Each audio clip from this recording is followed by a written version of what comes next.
Hello guys, welcome to Scion What If. So in this video, we will see what if Goku was trained by the Grand Priest from birth. If you enjoy these kinds of stories, don't forget to show us some love by hitting the like button and subscribing to the channel. Your support means the world to us. Now, let's start the story. Chapter 1, The Child of Prophecy. A tiny Scion pod hurtled through the vast emptiness of space, carrying its precious cargo away from the doomed planet Vegeta. Inside, baby Kakarot slept peacefully, unaware of the destiny that awaited him. The pod's trajectory was set for Earth, a backwater planet where the child would someday fulfill his mission to conquer it for the Frisia Force. But fate had other plans. A flash of blue light erupted in the void before the pod. The Grand Priest, supreme attendant to the Omni King and father to all angels, appeared directly in the spacecraft's path. His usual pleasant smile remained fixed on his face, but his eyes narrowed slightly as he raised a single finger. The pod froze in space. "How curious," the Grand Priest murmured, his voice carrying perfectly through the vacuum. He gestured, and the pod's door hissed open. Inside, baby Kakarot stirred, tiny fists clenching as his eyes fluttered open. The Grand Priest's eyes widened. What extraordinary potential! He'd been traversing the universes on routine observation when he'd felt it, a ripple in the cosmic energy unlike anything he'd sensed from a mortal being before. The source was this child, a baby from a warrior race known mostly for their brutality rather than spiritual advancement. Yet here it was, a spark that resonated with divine energy. The Grand Priest reached into the pod and lifted the baby. Immediately, the child's tail wrapped around his wrist, and Kakarot looked up with curious eyes instead of the fear or aggression typical of his race. "You are an anomaly, little one," the Grand Priest said. "Perhaps even a prophecy fulfilled." With another flash of blue light, both disappeared, leaving the empty pod to continue its journey to a planet where no Scion child would arrive. "Father, this is unprecedented," Whis exclaimed, his normally composed demeanor slipping as he stared at the Scion baby now crawling across the crystal floor of the divine palace. The Grand Priest simply nodded, watching as the child explored his surroundings with boundless curiosity. "Indeed it is. But so is this child's potential. He's a Scion," Vados pointed out, keeping a safe distance from the infant. "They're violent by nature, brutal conquerors who live for battle." "And yet," the Grand Priest countered, "look at his essence." He waved his staff, and the air around baby Kakarot shimmered, revealing swirls of energy that pulsated with unusual harmony. Most mortal energy signatures appeared chaotic, especially among warrior races. But this child's ki flowed with a natural rhythm that resembled the energy patterns of divine beings. "I've never seen anything like it," Martinu, another of the Grand Priest's angel children, admitted. "Nor have I, in all my existence." The Grand Priest knelt beside Kakarot, who immediately crawled toward him, attracted to his energy. "This child possesses the capacity to understand divine energy at its most fundamental level, a gift I've never observed in any mortal being. What do you intend to do with him?"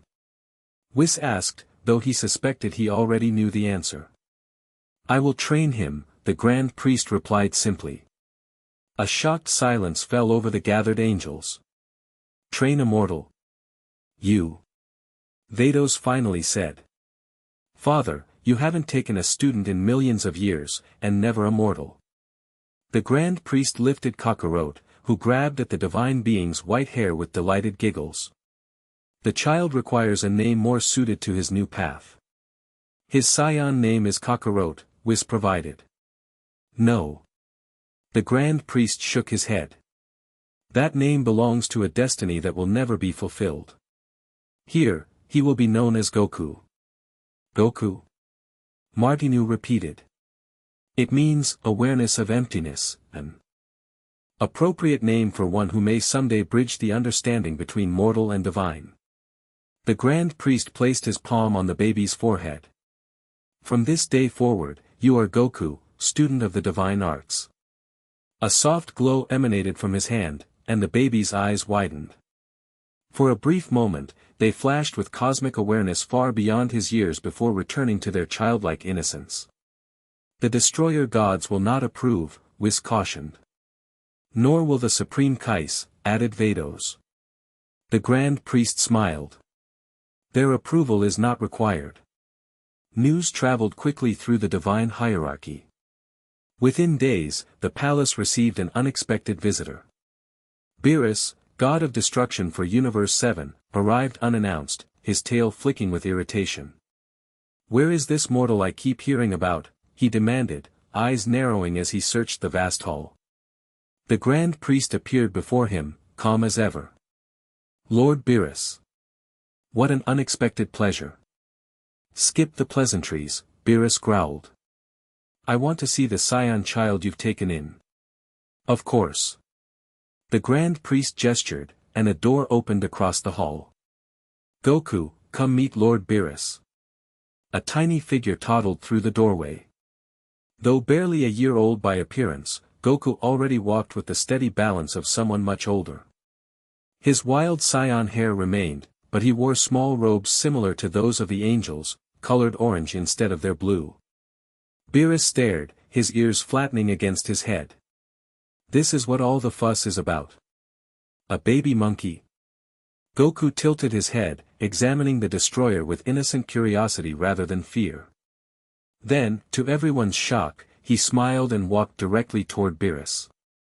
"He shows no fear," Whis noted, having accompanied his deity.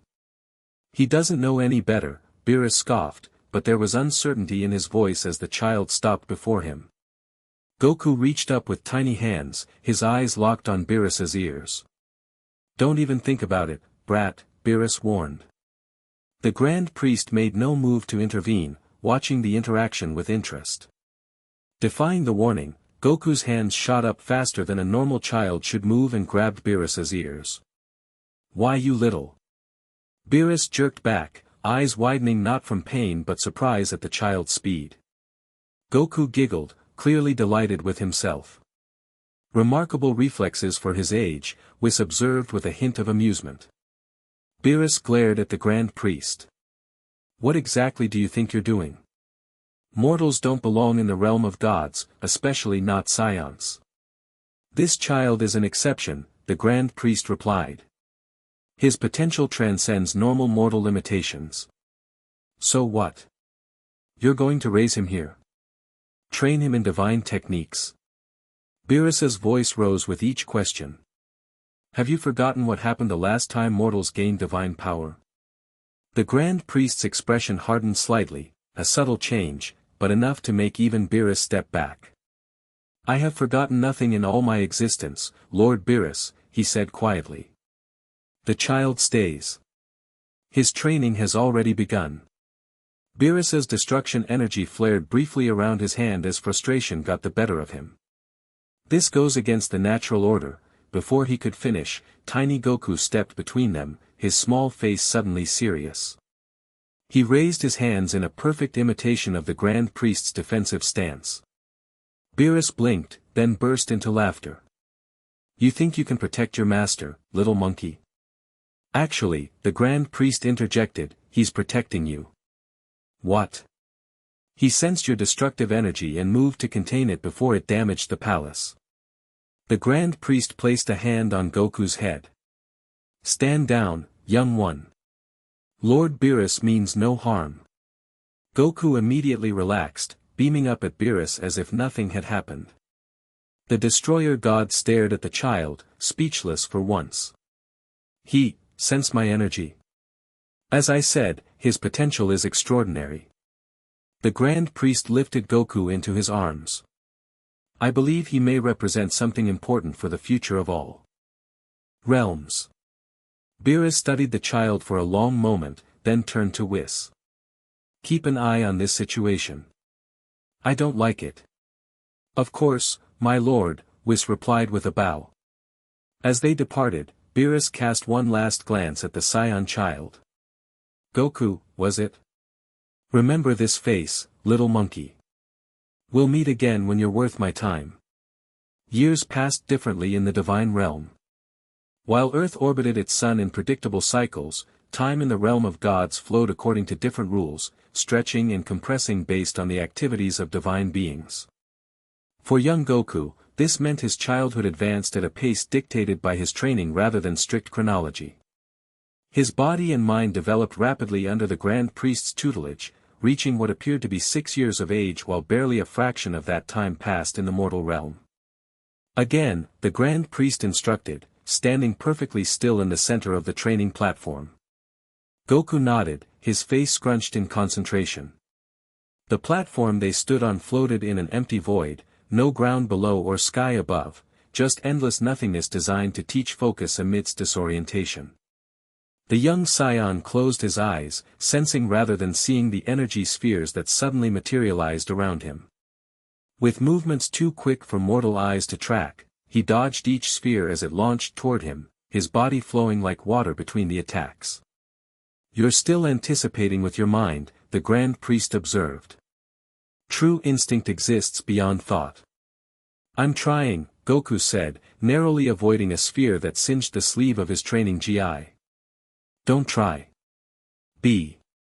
The Grand Priest raised a finger, and the spheres multiplied, their speed doubling. Goku's eyes widened as the barrage intensified. He dodged several but took hits from others, each impact leaving a stinging reminder of his limitations. After taking a particularly hard hit to the shoulder, Goku fell to one knee, breathing heavily. "Enough," the Grand Priest said, and the spheres vanished. "You're improving, but your mind still interferes with your body's natural reactions." Goku stood up, wincing slightly. "I don't understand how to stop thinking." "That's because you're trying to not think, which is itself a thought." The Grand Priest smiled. "Perhaps we need a different approach." He gestured, and the void around them transformed into a lush garden with strange plants of colors not found in mortal realms. Butterflies with wings that phased between multiple dimensions fluttered around them. These creatures have no consciousness as you understand it, yet they navigate complex dimensional shifts instinctively. The Grand Priest pointed to a particularly vibrant specimen. "Hold out your finger." Goku did as instructed, remaining perfectly still as the butterfly approached. It hovered before his finger, its wings shifting through impossible geometries. "Don't move, don't think, just feel its movement." The butterfly landed, and Goku felt a strange tingling sensation as it partially phased his finger through another dimension. Instead of panicking, he allowed the sensation to flow through him, experiencing rather than analyzing. "Good," the Grand Priest nodded. "That's the beginning of divine instinct. Not elimination of thought, but transcending its limitations." The butterfly took flight again, and Goku watched it disappear into a fold of reality he couldn't quite perceive. "Can I ever learn to move like that?" he asked. "In time, perhaps. For now, let's see what you've learned." They returned to the training platform, and once again, energy spheres appeared around Goku. But this time, instead of trying to track each one, he closed his eyes and simply existed in the moment. The first sphere launched, and without conscious decision, Goku's body twisted away. Another came from behind, and he ducked without realizing he'd moved. Each attack met empty air as Goku flowed between them, his movements no longer calculated but instinctive. The Grand Priest watched with subtle pride as his young student finally began to grasp one of the foundational aspects of divine movement. After several minutes without a single sphere making contact, he increased the difficulty again. And again, Goku adapted. When the training finally concluded, Goku opened his eyes, seeming surprised to find himself unscathed. "I did it," he exclaimed, jumping with excitement that reminded the Grand Priest that despite his progress, Goku was still a child. "You found the path," the Grand Priest corrected gently. "Walking it to its end will take much more practice." Goku nodded, his enthusiasm undimmed. "When can we start working on that cool teleporting thing you do?" The Grand Priest chuckled. "Instantaneous movement is not teleportation as mortals understand it. It requires complete awareness of all dimensions simultaneously. I want to learn it. All in due time." The Grand Priest placed a hand on Goku's shoulder. For now, it's time for your studies with Whis. Goku's excitement visibly dimmed. Do I have to? The history of divine protocol is so boring. Even the greatest warrior must understand the context of their power, the Grand Priest reminded him. Knowledge and strength must grow together. With a dramatic sigh that only a child could perfect, Goku trudged off toward the library where Whis waited. The Grand Priest watched him go, his thoughts troubled despite his student's progress. Whispers of dissent continued to spread among the gods regarding his unprecedented decision to train a mortal child. Soon, those whispers would become demands for proof that his experiment wasn't a cosmic mistake. And Goku would face challenges far greater than energy spheres. Pay attention, young one, Whis said, tapping his staff lightly on the crystal table where several ancient texts floated above the surface. 7-year-old Goku tried to focus, but the histories of divine hierarchies couldn't compete with his desire to be training. He fidgeted in his seat, eyes constantly darting to the windows where he could see other angels practicing complex energy manipulations in the distance. The balance between destroyers and creators is fundamental to the. Whis paused, noticing Goku's attention had wandered again. Perhaps a demonstration would help you appreciate the importance of this knowledge. This caught Goku's interest. A demonstration? Yes. Whis waved his staff, and the space above the table shimmered, forming a detailed holographic model of the multiverse. What do you see? The 12 universes, Goku answered promptly. This part he knew well. Correct. And what keeps them in balance? Goku thought for a moment. The Supreme Kais create, and the gods of destruction, destroy. Simplistic, but accurate. Whis zoomed in on Universe 7. Now watch what happens when that balance is disturbed. In the simulation, the figure representing Beerus faded away. Immediately, the universe began to swell, new stars and planets forming rapidly until the boundaries strained against neighboring universes. Without destruction, creation runs unchecked, Whis explained. And the result? The simulated Universe 7 collapsed in on itself, taking neighboring universes with it. Goku's eyes widened. Everything gets destroyed anyway. Indeed. Now the opposite scenario. This time, the Supreme Kai figure disappeared while Beerus remained. The universe began to shrink, stars winking out without replacement until barely anything remained. Without creation, destruction leads to emptiness, Whis continued. And emptiness leads to. The remaining fragments of the universe destabilized and shattered. Collapse again, Goku finished, now fully engaged. Exactly. Whis dismissed the simulation. This is why understanding divine protocol isn't just rules for the sake of rules. It's the framework that prevents cosmic disaster. Goku chewed his lip thoughtfully. So what happens if someone gets too powerful without understanding all this? Whis gave him an appraising look. That, young Goku, is precisely why you're sitting here studying instead of only training your body. The door to the library opened, and Vados entered. Whis, the Grand Priest requests Goku's presence immediately. The Omni King wishes to meet him. Both Whis and Goku froze. Zeno wants to meet me? Goku asked, excitement and nervousness mixing in his voice. Lord Zeno, Whis corrected automatically. And yes, apparently news of your training has reached even his attention.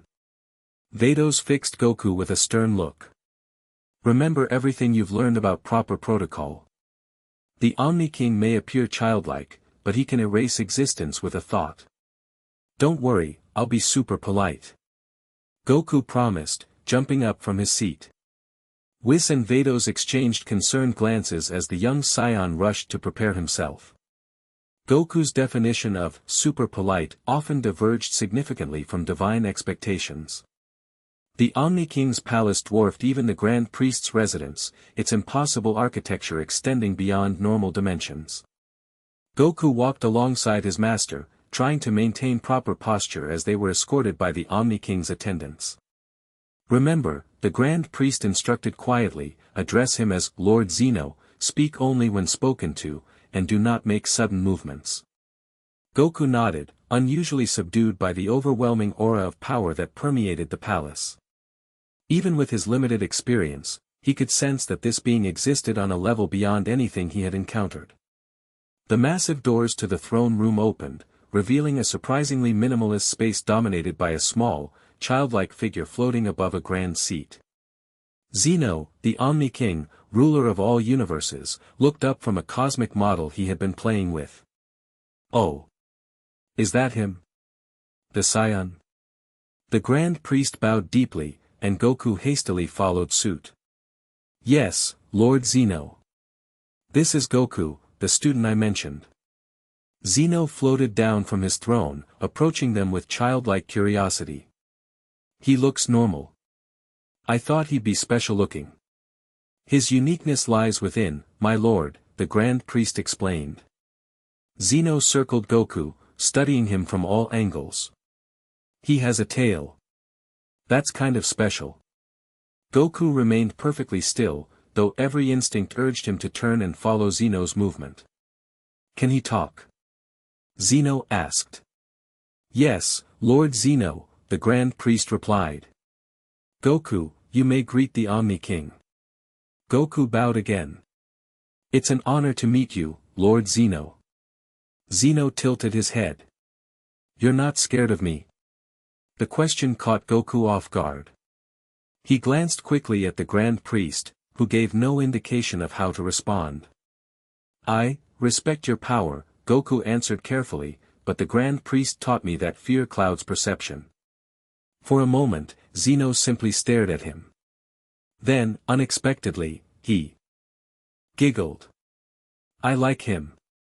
He's interesting. The tension in the room eased slightly. Grand Priest, I want to see what he can do, Zeno declared, floating back to his throne. The Grand Priest nodded. Of course, Lord Zeno. What would you like to observe? Something exciting. Zeno clapped his hands. Make him fight someone. The Grand Priest hesitated. Goku is still early in his training, my lord. Perhaps a demonstration of techniques would be more appropriate than combat. Zeno pouted slightly. But I want to see fighting. How about? His eyes lit up. How about he fights one of the angels? Just for fun. Alarm flashed briefly across the Grand Priest's face before his composed expression returned. My lord, even my youngest children have trained for millions of years. It would not be a fair contest. Then let's make it fair. Zeno raised his hand, and reality shimmered around them. Suddenly, they stood in a vast arena. Goku found himself on one side, while on the other appeared Kukatail, one of the youngest angels. I've limited the angel's power, Zeno announced happily from a viewing platform that had materialized above. Now it's fair. Kukatail looked as surprised as Goku felt. The angel bowed toward Zeno. My lord, I'm not sure this is, begin. Zeno shouted, cutting off any protest. Goku dropped into a defensive stance, mind racing. Even with limited power, an angel was far beyond his current abilities. He needed to think creatively. Kukatail approached cautiously, clearly uncomfortable with the situation but unwilling to disobey Zeno. I'll make this quick and painless, child. Just because I'll lose doesn't mean I'll make it easy, Goku replied with a grin that betrayed his Saiyan love of challenge. The angel moved first, appearing beside Goku with blinding speed. But instead of being caught off guard, Goku closed his eyes and relied on the instinct he'd been developing. His body twisted away from the attack without conscious thought. Kukatail's eyes widened slightly. Interesting. The Grand Priest has taught you well. Goku didn't respond, keeping his focus on the flow of energy around him. He couldn't match the angel's speed or power, but maybe he could surprise him. The next exchange came quickly. Kukatail launched a series of light strikes that Goku dodged by the narrowest margins. To observers, it appeared as if the young scion was dancing around attacks that should have been impossible for him to avoid. His movement is unusual for a mortal, one of Zeno's attendants noted. The Grand Priest watched silently, his expression unreadable. Goku maintained his defensive approach, never attacking but never allowing himself to be hit either. It was an unsustainable strategy, but he wasn't trying to win, he was showcasing what he'd learned. After several minutes of this, Zeno stood up. Enough defense. Attack, Goku. Given no choice, Goku changed tactics. He charged directly at Kyukatail, who prepared to counter what appeared to be a straightforward assault. But at the last moment, Goku dropped and slid between the angel's legs, spinning to deliver a kick from behind. Kyukatail blocked it easily, but the surprise was evident on his face. Clever. I know I can't beat you, Goku admitted as they separated again, but I can still learn from fighting you. This seemed to please Zeno, who clapped delightedly. He's a thinker and a fighter. Emboldened, Goku tried a more complex approach. He circled Kyukatail, gradually increasing his speed until he was little more than a blur, occasionally darting in to attempt strikes from different angles. The angel parried each attack effortlessly but nodded with approval at the strategy. Creating confusion through erratic movement. Advanced for your age. The fight continued for several more minutes, with Goku employing increasingly creative tactics that were ultimately futile against Kyukatail's superior skill. Finally, Goku made a small miscalculation, and the angel tapped him lightly on the forehead, sending him tumbling backward. Match over, Kyukatail announced. Goku got to his feet, bowing respectfully to his opponent. Thank you for the lesson. Zeno floated down from his platform, approaching Goku with an expression of childlike fascination. You lost, but you didn't get mad. Getting mad doesn't help you improve, Goku replied, repeating one of the Grand Priest's frequent lessons. Every defeat is a chance to learn. Zeno turned to the Grand Priest. I've decided.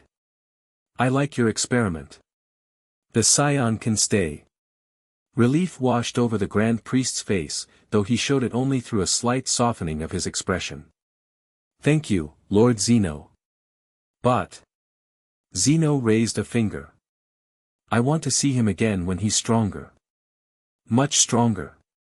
I want a real fight next time. Of course, my lord. Zeno approached Goku one last time, studying him intently. You're going to be interesting. I can tell. He poked Goku's chest with one small finger. Don't be boring, okay? I don't like boring things. Goku bowed. I promise I won't be boring, Lord Zeno. With that declaration, their audience with the Omni King concluded, and Goku found himself back in the Grand Priest's palace, his future in the Divine Realm secured, at least for now. Word of Goku's successful audience with Zeno spread quickly through the divine hierarchy. What had been quiet disapproval became open curiosity. Gods from various universes found excuses to visit the Grand Priest, their true purpose always being to glimpse the mortal child who had impressed the Omni King. For Goku, now approaching what appeared to be 10 years old, the attention was both flattering and distracting. Focus, the Grand Priest instructed as they stood on a platform hovering above a sun. The heat was intense enough to vaporize ordinary matter, but Goku had learned to regulate his energy to withstand extreme environments. Sorry, Goku replied, wiping sweat from his brow. It's just weird having everyone watching me all the time now. The attention of gods is rarely comfortable, the Grand Priest acknowledged. But it is something you must learn to ignore. Now, continue the exercise. Goku nodded, extending his hands toward the roiling surface of the star below. Carefully, he began to draw energy from it, not the destructive energy that Beerus might harness, but the creative force at the heart of stellar fusion. The energy resisted, wild and chaotic compared to his own disciplined ki. Goku grimaced with effort as he attempted to channel it through his body without being overwhelmed. Remember, the Grand Priest said, you are not controlling the energy, you are becoming a conduit for it. Allow it to flow through you, guided but not constrained. Goku adjusted his approach, relaxing his rigid stance. Immediately, the stellar energy responded differently, flowing more harmoniously into and through him. His body began to glow with borrowed radiance. Good, the Grand Priest nodded. Now, shape it. Concentrating intensely, Goku directed the energy between his palms, compressing it into a sphere about the size of his head. The miniature star pulsed with the same nuclear processes as its parent below, though perfectly contained within Goku's energy field. Remarkable, came a voice from behind them. Goku nearly lost his concentration. Floating several meters away was Beerus, accompanied by Whis. The god of destruction watched with narrowed eyes, his tail swishing slowly. Maintain focus, the Grand Priest reminded Goku quietly. With effort, Goku stabilized the stellar sphere, keeping it suspended between his hands as he turned to face the visitors. Lord Beerus, he acknowledged with a nod, unable to bow properly while maintaining the technique. Beerus circled around, examining the sphere. Handling raw stellar energy already? You've been busy, monkey boy. Despite years of training in proper respect, Goku couldn't help but grin at the nickname. Something about Beerus's gruff manner had always amused rather than intimidated him. The Grand Priest is an amazing teacher, Goku replied. Humph.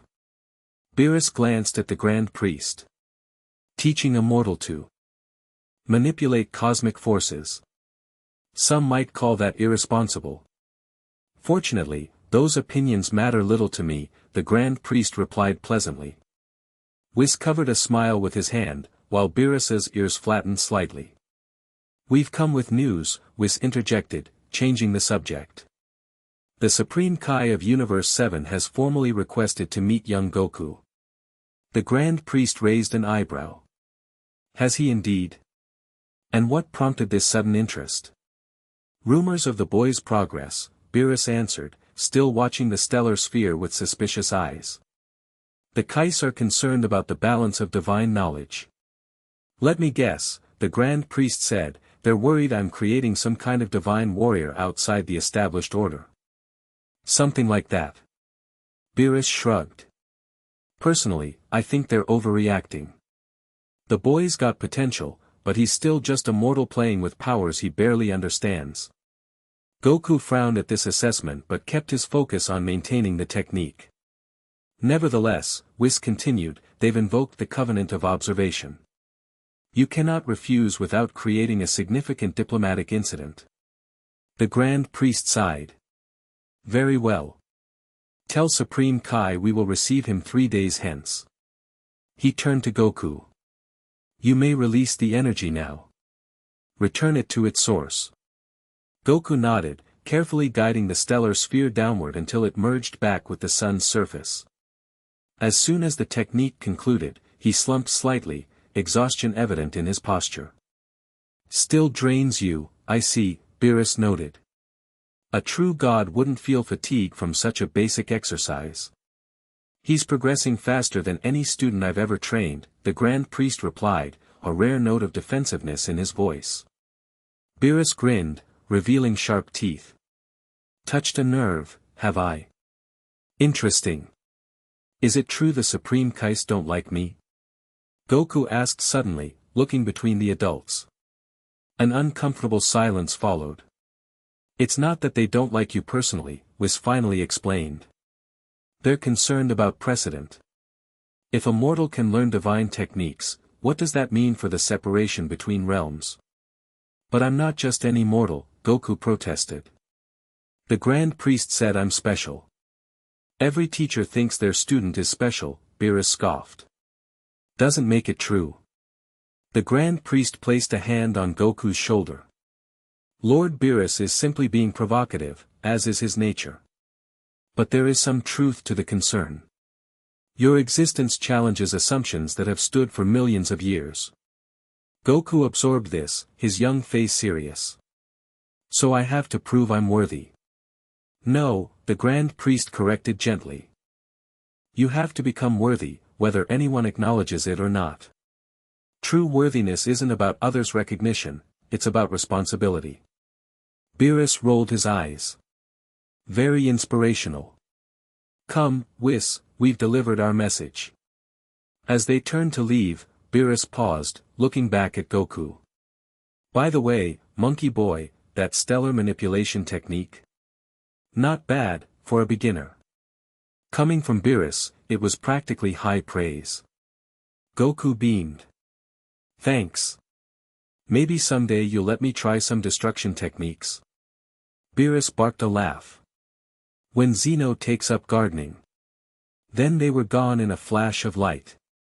The Grand Priest studied Goku thoughtfully. The coming days will be challenging. The Supreme Kai will scrutinize everything about you. I'm not worried, Goku replied with characteristic optimism.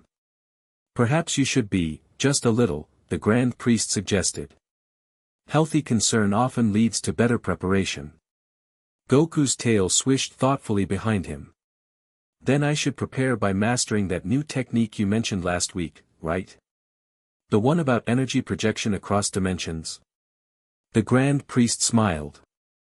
For all his unconventional methods, Goku never lacked determination. Indeed. Let's begin immediately. The sacred world of the Kais was beautiful in a way entirely different from the divine realm where Goku had been raised. While the Grand Priest's domain was all crystal structures and impossible geometry, the Kai world was lush with life, vibrant colors painting every surface. The grass beneath Goku's feet felt alive in a way that made his Saiyan senses tingle with unfamiliar sensations. Supreme Kai stood before them, flanked by his attendant Kibito and the Elder Kai. Though physically smaller than Goku expected, the Supreme Kai radiated an energy that spoke of his role as a creator god. Grand Priest, Supreme Kai bowed deeply. Thank you for accepting our invitation. The covenant of observation hardly constitutes an invitation, the Grand Priest replied smoothly, but we are here nonetheless. May I present my student, Goku? Goku stepped forward, executing the formal bow he'd practiced countless times. It's an honor to meet you, Supreme Kai. The Kai studied him with undisguised curiosity. A Saiyan child with divine training. Truly unprecedented. Is that why you summoned us? The Grand Priest asked. To confirm what you already knew. Elder Kai stepped forward, his wizened face creased with concern. We summoned you because this challenges the fundamental separation of mortal and divine, a separation that exists for good reason. Elder, Supreme Kai cautioned, we agreed to approach this diplomatically. Bah!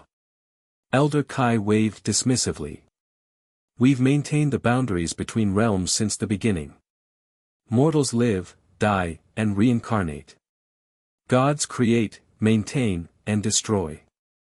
Angels serve. That is the order of things. Goku looked between them, feeling tension build in the air. But why can't someone be in between? All eyes turned to him. It's not about can't, child, Supreme Kai explained gently. It's about shouldn't. Divine power in mortal hands has led to chaos throughout history. I'm not just getting handed power, Goku protested. I'm learning control and responsibility too. Elder Kai snorted. Says the child from a race of violent conquerors. Goku's tail bristled at the insult to his heritage, a heritage he knew little about but felt connected to nonetheless. I'm more than just a Saiyan. Are you? Elder Kai challenged. The blood in your veins carries the history of countless battles, invasions, genocides. Saiyans live for combat. Do you deny you feel that urge? Goku glanced at the Grand Priest, then back to Elder Kai. I like fighting, he admitted. But I don't want to hurt people. The Grand Priest taught me that true strength is about protection, not destruction. Noble words, Supreme Kai said, but intentions change. Power corrupts. Not always, the Grand Priest interjected. There have been mortals throughout history who wielded great power. Responsibly. Rarely, Kibito spoke for the first time, and never with divine knowledge. The Grand Priest's eyes narrowed slightly. You question my judgment? The tension in the air thickened. Even Goku, not always the most perceptive about social dynamics, could feel the weight of millennia-old disagreements surfacing in this conversation. Supreme Kai raised his hands placatingly.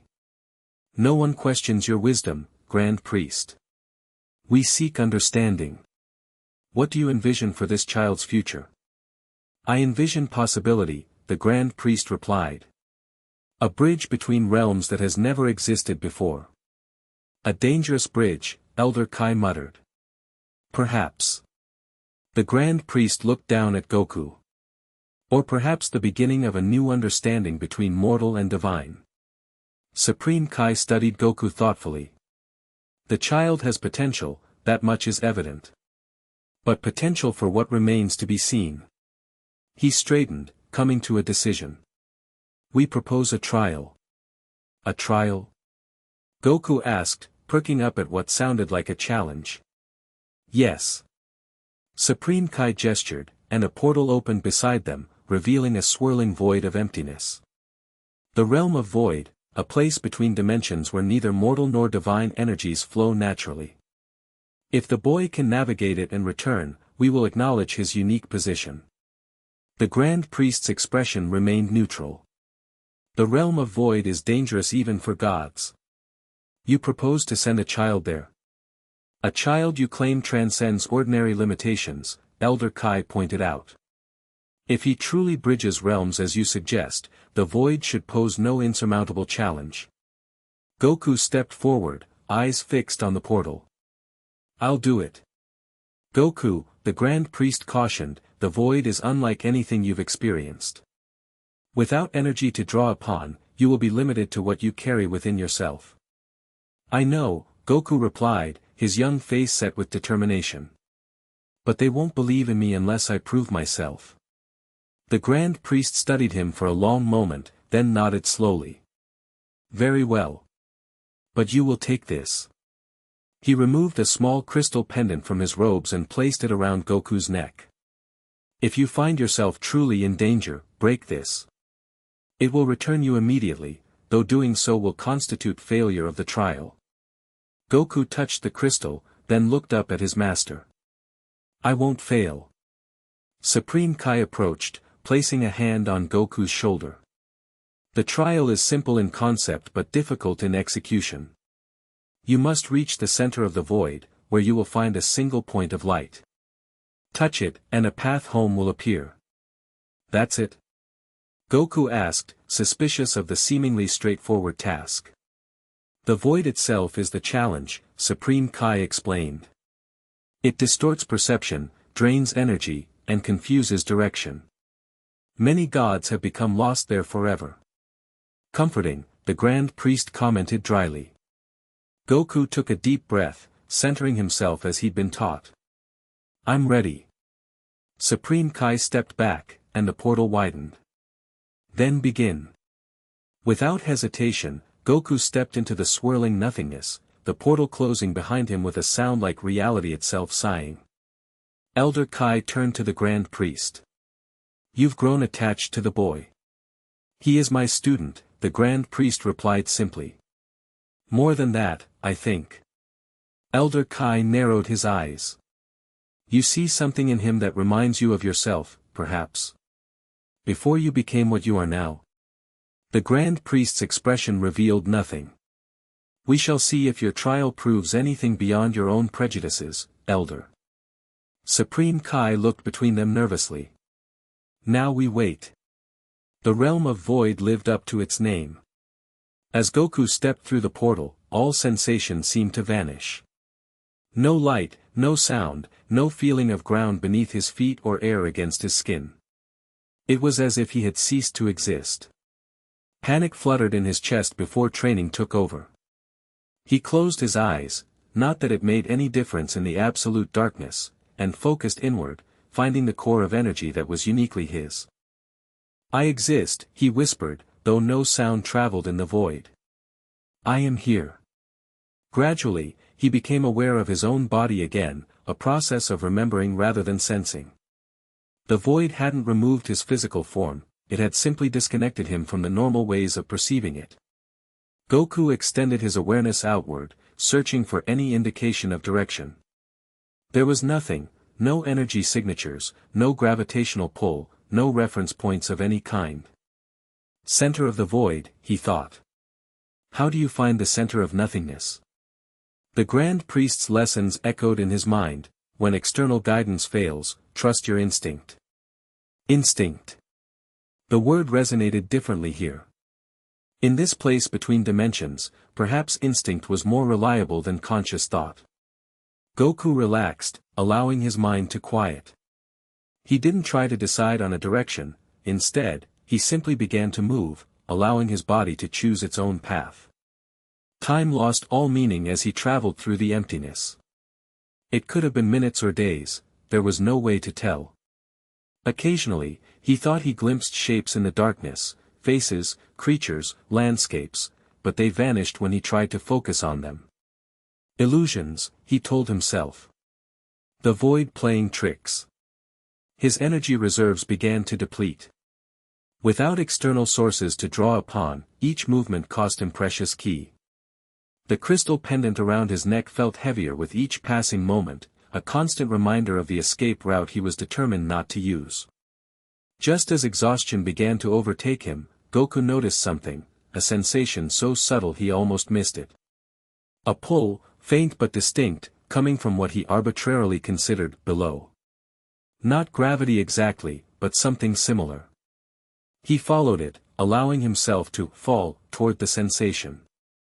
As he did, the darkness around him began to change, becoming somehow more absolute, as if he had been in mere shadow before and was now approaching true emptiness.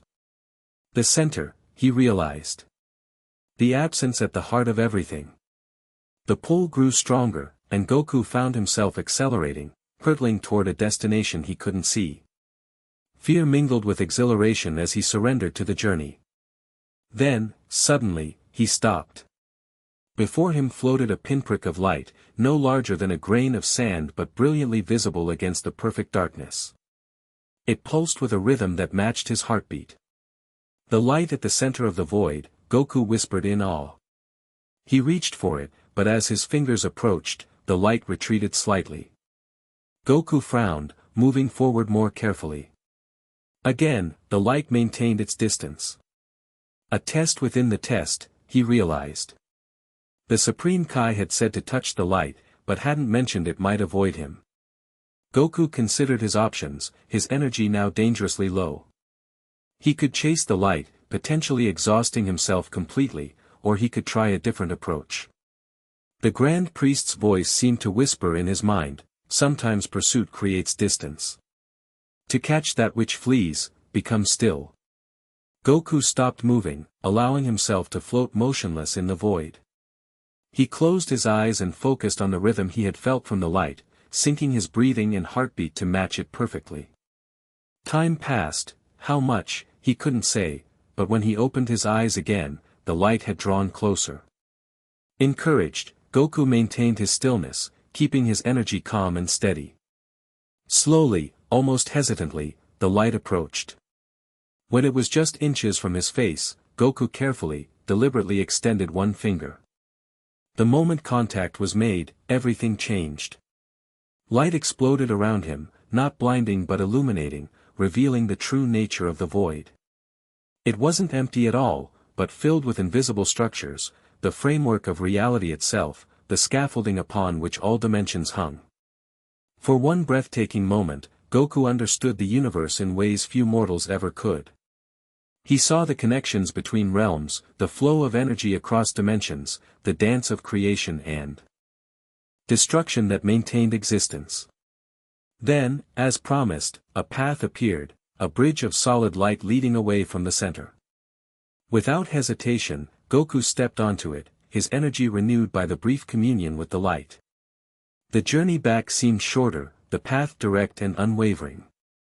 Before he knew it, Goku found himself stepping through another portal, emerging back onto the sacred world of the Kais. He blinked in the sudden natural light, his eyes adjusting after the strange illumination of the void. Before him stood the Grand Priest, Supreme Kai, and the others, their expressions ranging from shock to satisfaction. "You succeeded," Supreme Kai said, disbelief evident in his voice. And in record time. Record time? Goku asked, confused. It felt like days. You were gone less than an hour, the Grand Priest informed him, a rare smile of pride on his face. A remarkable achievement. Elder Kai approached, studying Goku intently. What did you see at the center, boy? Goku thought about the moment of contact with the light, the brief glimpse of universal understanding. I saw connections between everything. Like the universe is all one thing pretending to be separate. The Kais exchanged meaningful glances. And how did you find the center? Supreme Kai pressed. The void has no directions, no markers. I stopped trying to find it, Goku explained simply. I just let myself be drawn to it. Elder Kai nodded slowly. Instinct guided by training. Perhaps there is something to the Grand Priest's experiment after all. Supreme Kai bowed to the Grand Priest. We acknowledge the boy's unique status. He has demonstrated capabilities beyond ordinary mortals. And beyond some gods, I might add, the Grand Priest replied with a hint of satisfaction. Kibito stepped forward, offering Goku a small crystal orb. This is for you, young one. A token of the sacred world. It contains a fragment of creative energy that may serve you in times of need. Goku accepted it with a bow. Thank you. As they prepared to depart, Elder Kai approached Goku one last time. Remember this, child, what you saw in the void was truth, but not the only truth. Power reveals, but it also blinds. Never forget that you still carry the limitations of mortality, even as you reach for divinity. Goku nodded solemnly. I won't forget. The Grand Priest placed a hand on Goku's shoulder. Come. There is much more to learn. As they departed, Goku couldn't help but feel that something fundamental had changed. The trial had been more than a test, it had been a turning point. The divine hierarchy had acknowledged him, not just as the Grand Priest's student but as something unique in his own right. The path ahead remained uncertain, but for the first time, Goku began to understand why the Grand Priest had chosen him all those years ago. He wasn't just learning divine techniques, he was becoming something new, a bridge between worlds. And somewhere in the darkness between stars, fate was already arranging the next challenge for the child who walked between realms. Chapter 2, Heritage of Stars. Years passed in the divine realm as Goku's training intensified. Now appearing as a teenager, he moved through the complex kata with perfect precision, his body leaving afterimages as he practiced the high-speed movements. The Grand Priest observed from a distance, noting the increased power and control in each technique. Enough, the Grand Priest called. Goku halted instantly, not even breathing hard despite the rigorous exercise. How was that? Your execution is flawless, the Grand Priest acknowledged, but there's still hesitation in your transitions. Goku frowned. I don't feel hesitant. Not consciously, perhaps. The Grand Priest approached, adjusting Goku's stance slightly. It's as though something in your nature resists certain movements, particularly the defensive sequences. Maybe I just prefer attacking, Goku suggested with a grin. The Grand Priest didn't return the smile. Perhaps. Or perhaps it's time we discussed your heritage more fully. Goku's tail, which he'd learned to wrap securely around his waist during training, twitched with sudden interest. Despite years in the divine realm, the Grand Priest had shared very little about Goku's origins beyond the basics. He was a scion, a warrior race, and had been brought to the divine realm as an infant. My heritage? You mean about the scions? Indeed. The Grand Priest gestured, and a doorway appeared in the air beside them. Come. There are things you should see. They stepped through into a vast chamber Goku had never entered before, the cosmic archives. Endless shelves stretched in all directions, filled not with books but with glowing orbs of varying sizes and colors. Whoa, Goku breathed. What is this place? The repository of universal history, the Grand Priest explained. Everything that has ever happened of significance in any realm is recorded here. He led Goku to a section where the orbs glowed with a reddish hue. With a wave of his hand, one floated down and expanded between them, becoming a three-dimensional window into another time and place. This, the Grand Priest said, is planet Vegeta, homeworld of the Saiyan race. Goku stared in fascination at the red-skied planet. The landscape was rugged, harsh, beautiful in its wild way. Cities of strange architecture dotted the surface, and in the sky, warriors flew without any technological assistance. "My people," Goku whispered. "Yes." The Grand Priest's expression grew somber. "Watch." The image shifted, showing scenes of battle. Saiyans, transformed into giant apes under full moons, devastating civilizations. Armies of them conquering planets, working under the banner of a galactic empire. The Saiyans were renowned as warriors, the Grand Priest explained, but feared as conquerors. Their natural combat abilities made them ideal soldiers for those who wished to expand their domains. Goku watched, conflicting emotions rising within him. Pride at the fighting prowess displayed, horror at the destruction wrought. Most recently, they served the Cold Empire, particularly Lord Frieza. The Grand Priest continued as the images showed a diminutive but clearly powerful being directing Saiyan forces. But Frieza grew concerned about their growing strength, especially rumors of a legendary Super Saiyan who might one day challenge him. The scene changed again, showing a massive gathering of Saiyans. At their center stood a proud-looking man with a beard and a cape, addressing his people with passionate gestures. King Vegeta, ruler of the Saiyans, the Grand Priest identified him. He began to chafe under Frieza's rule, planning secretly for the day the Saiyans might claim their independence. Did they succeed? Goku asked, though something in the Grand Priest's tone suggested otherwise. No. The image shifted once more, showing Frieza floating above planet Vegeta, a sinister smile on his face as he raised a finger. A tiny ball of energy formed, then expanded rapidly. Fearing Saiyan potential, Frieza destroyed their planet entirely. Goku watched in stunned silence as the energy ball struck planet Vegeta, burrowing into its core before the entire world exploded in a blinding flash. All of them? Everyone died? He asked, his voice small. Not all, the Grand Priest corrected. A handful of Saiyans were off-planet during the destruction. Some, like yourself, were infants sent to distant worlds as part of the Saiyan conquest program.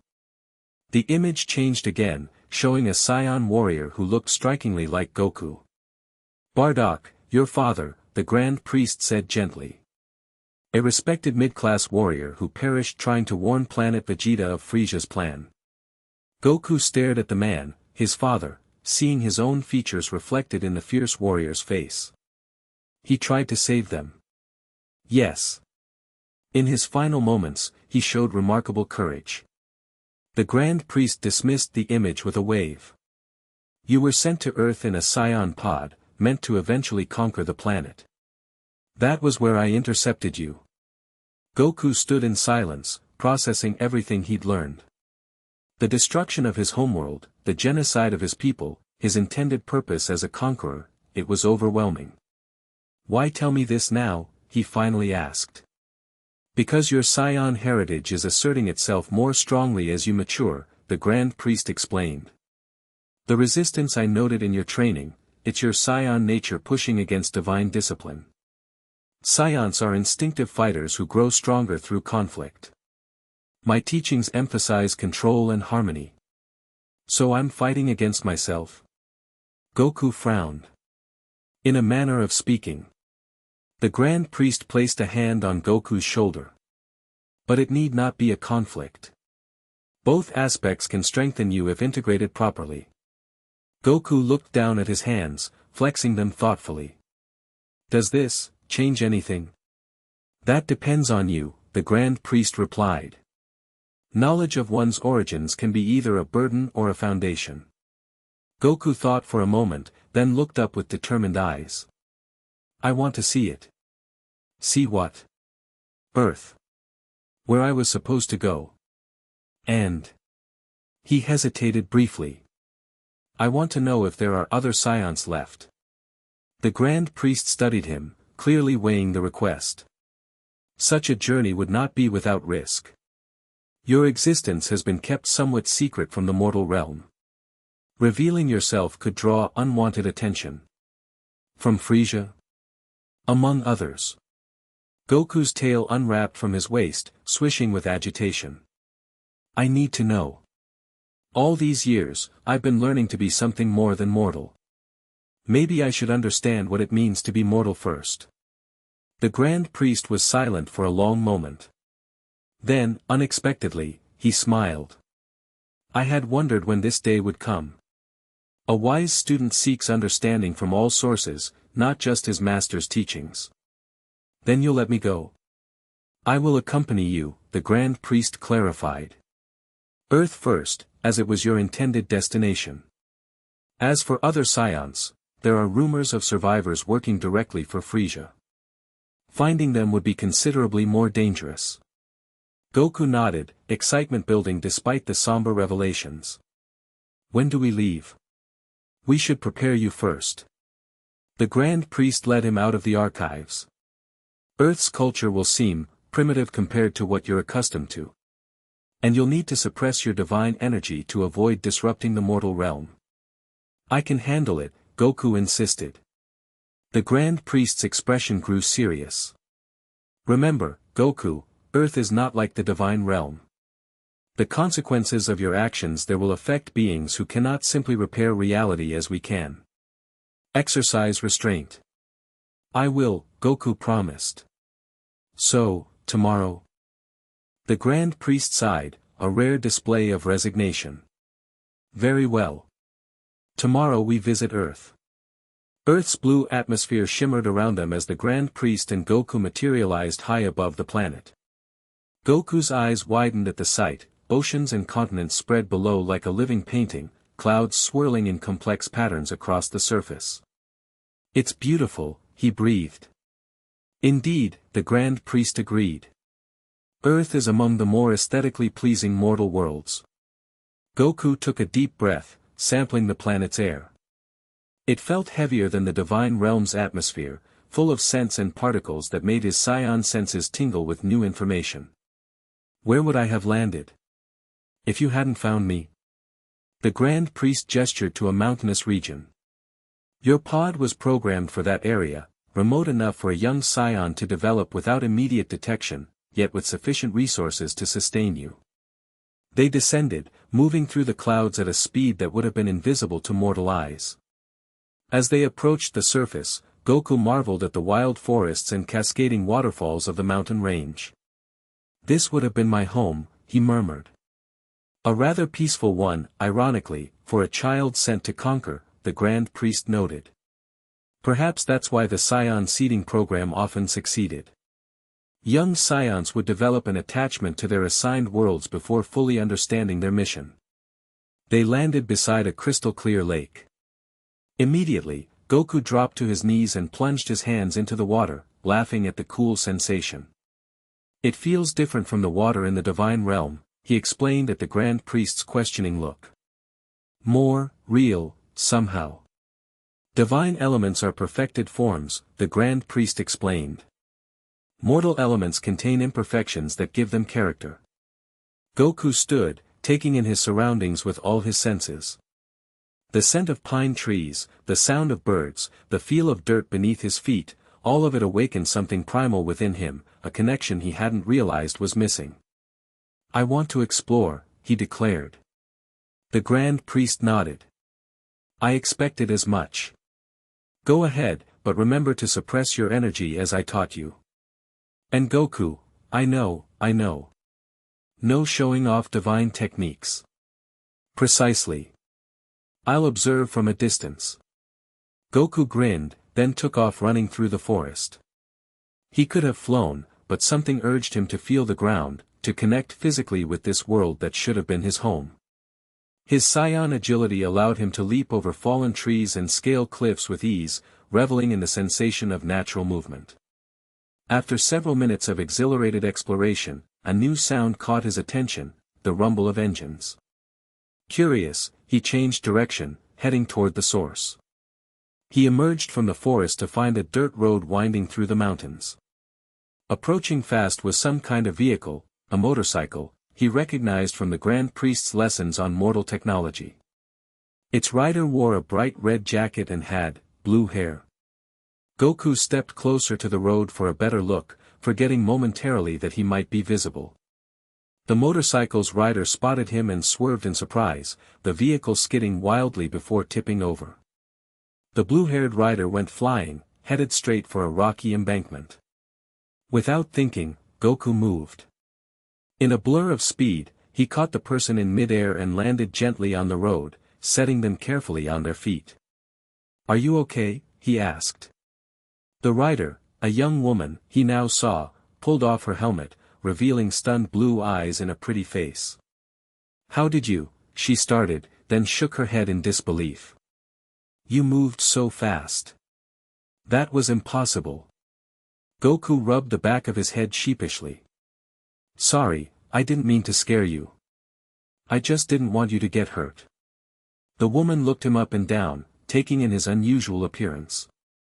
Goku wore simplified training clothes the Grand Priest had created for the visit, an orange gi with a blue undershirt, designed to look reasonably Earth-like while accommodating his tail. "Who are you?" she asked. "And why do you have a tail?" "I'm Goku," he answered with a friendly smile. "And I have a tail because I'm a Saiyan." "A what?" "A Saiyan. We're, He hesitated, unsure how much to reveal. "We're not from Earth." The woman's eyes widened. "You're an alien? For real?" Instead of fear, her expression showed fascination. "That's amazing. I've always believed in extraterrestrial life." Goku blinked, surprised by her reaction. "You're not scared?" "Please," she waved dismissively, "I've seen weirder things in my lab. I'm Bulma, by the way." Bulma briefs. "Nice to meet you, Bulma." She walked over to her fallen motorcycle, examining the damage with a sigh. "Great, the suspension's shot. I'm stranded out here. I could help you get wherever you're going," Goku offered. Bulma looked skeptical. "What, are you going to carry me? It's 20 miles to the next town." "Sure, I can carry you," Goku replied cheerfully. "Or you could ride on my back. I'm pretty fast." "I noticed," Bulma said dryly. She studied him for a moment, then shrugged. "What the hell? It's not every day you meet a friendly alien with a tail. Just let me grab my capsules from the bike." She retrieved a small case from the motorcycle, then tapped a button on the vehicle itself. To Goku's amazement, the entire motorcycle disappeared in a puff of smoke, condensing into a tiny capsule that Bulma picked up and added to her case.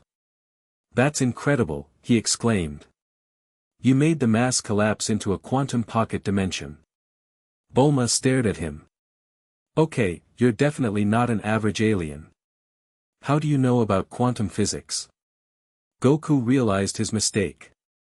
"Oh, we learn about different technologies where I come from." "Aha." Bulma didn't look convinced but didn't press further. "So, how are we doing this taxi service?" Goku turned and crouched slightly. "Hop on my back. And hold on tight." Still looking skeptical, Bulma climbed on, wrapping her arms around his neck. "This is ridiculous. There's no way you can, Her words turned into a scream as Goku took off, racing down the mountain road at speeds that made the world blur around them. He laughed, enjoying both the exhilaration of running full tilt and Bulma's reaction. "Too fast. Too fast," she shrieked, burying her face against his back. Goku slowed slightly. "Sorry. Is this better? Are you insane?" Bulma yelled over the wind. "How are you moving this fast?" "I told you, I'm a Saiyan," he called back. "We're naturally strong and fast. There's nothing natural about this." Despite her protests, Goku could feel Bulma's heart racing with excitement rather than pure fear. He maintained a slightly reduced speed, following the winding road through the mountains until they approached what appeared to be a small town nestled in a valley. "Is this where you were headed?" he asked, slowing to a stop at the town's outskirts. Bulma slid off his back on shaky legs, her blue hair windblown into a wild mess. "Yes, but I didn't expect to get here in 5 minutes." She smoothed her hair, staring at him with newfound interest. "Okay, spill it. What are you really? Some kind of government super soldier experiment?" "I told you the truth," Goku insisted. "I'm a scion from another planet." "Fine, keep your secrets." Bulma straightened her jacket. "Look, I'm in town collecting data for my research. Why don't you come along? I'll buy you lunch as thanks for the ride, and the rescue." Goku's face lit up. "Food? Sure." As they walked into town, Goku couldn't help noticing how different it was from the divine realm. Everything seemed so tangible.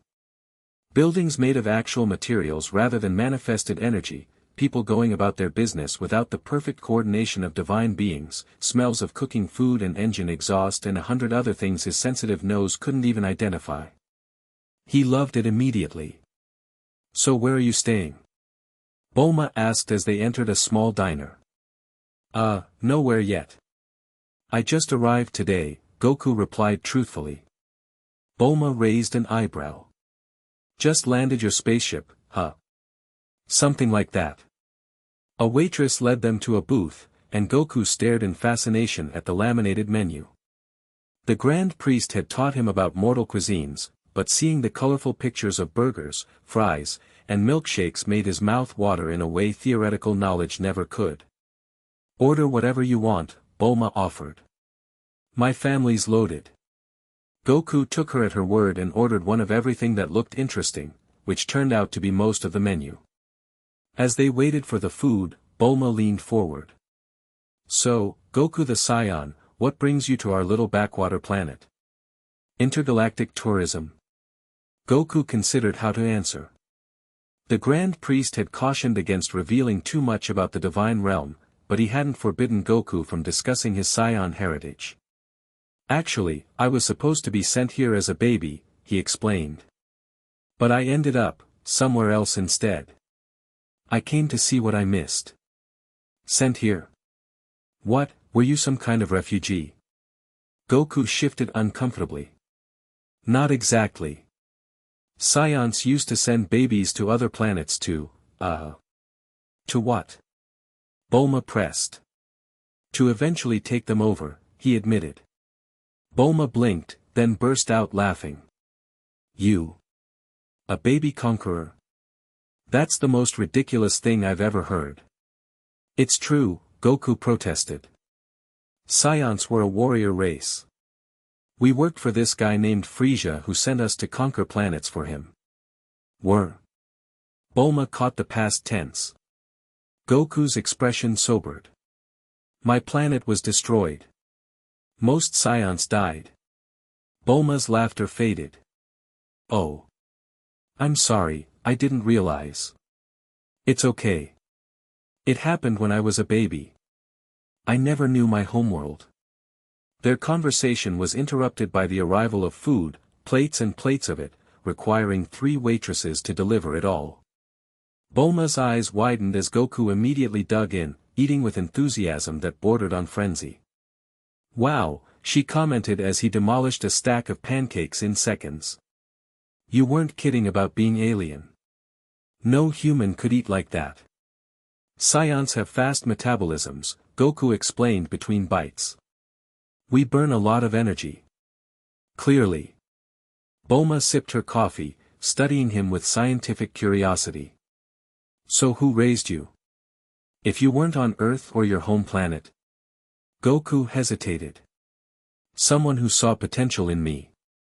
He's been training me." "Training you for what?" "To be better. Stronger. More than what I was supposed to be." Bulma nodded slowly, sensing there was more to the story but choosing not to press. "Well, your mentor did a good job. You seem like a nice guy for someone who was supposed to grow up and conquer our planet. Goku grinned around a mouthful of burger. Thanks. As he continued eating, Bulma pulled out a small device and began typing notes. You don't mind if I record some observations, do you? I've never met an extraterrestrial before. What kind of observations? Goku asked cautiously. Just basics.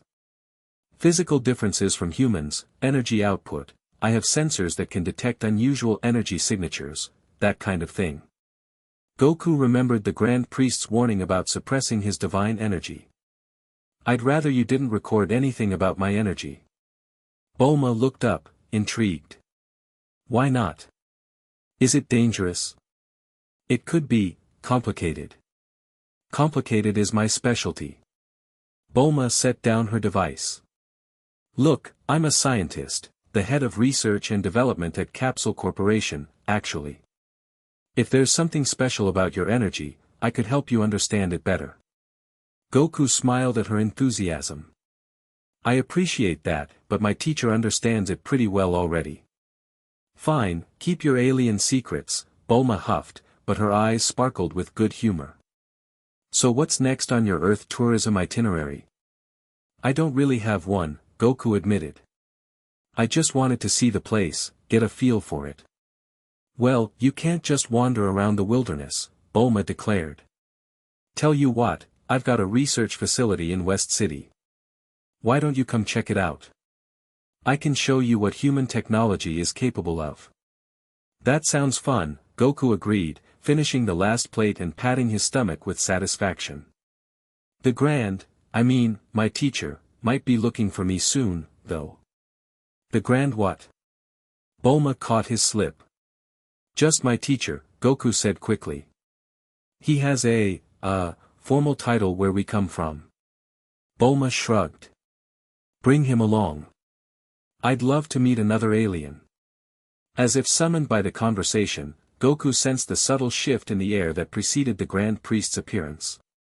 To mortal senses, it would be undetectable, but Goku had learned to recognize the signs. Actually, I think he's about to find me, Goku said, standing from the table. Thanks for the food, Bulma. It was great meeting you. Wait, you're leaving. Just like that? Bulma scrambled to her feet. At least give me a way to contact you again. Goku hesitated. The Grand Priest probably wouldn't approve of ongoing contact with Earth, but something about Bulma's friendship felt important, his first real connection to the world that should have been his home. I'll try to come back, he promised. Look for me in those mountains where we met. Before Bulma could protest further, Goku dropped some strange-looking currency on the table, divine realm money that had been transformed to appear as Earth currency, and hurried out of the diner. He made his way quickly to the edge of town, finding the Grand Priest waiting in a secluded area beneath a large tree. Making friends already, I see, the Grand Priest observed, his tone neutral. Sorry, Goku said.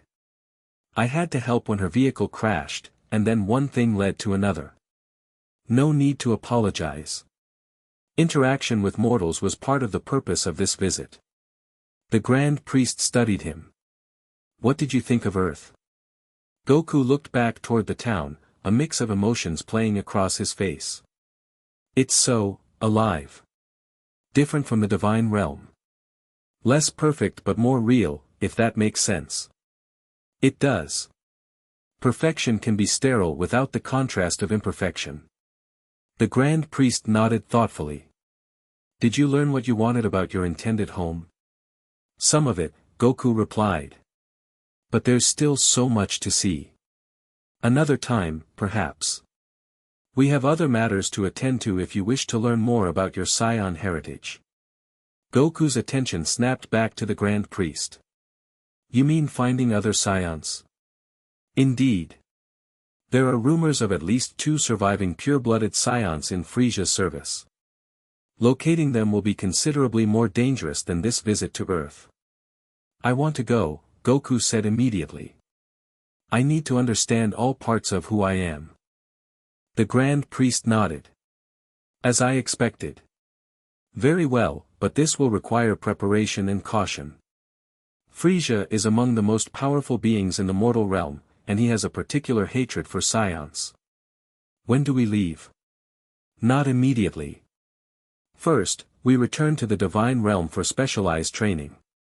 You'll need to master energy concealment beyond what you've learned so far. The Grand Priest placed a hand on Goku's shoulder. Ready? Goku nodded, casting one last look at the peaceful Earth town. Something tugged at his heart, a sense of connection he hadn't anticipated. This place that might have been his home in another life. I'll be back, he promised silently as the Grand Priest's teleportation technique activated, whisking them away in a flash of divine light. Weeks later, Goku stood before a star map in the Grand Priest's study, memorizing the coordinates of their destination.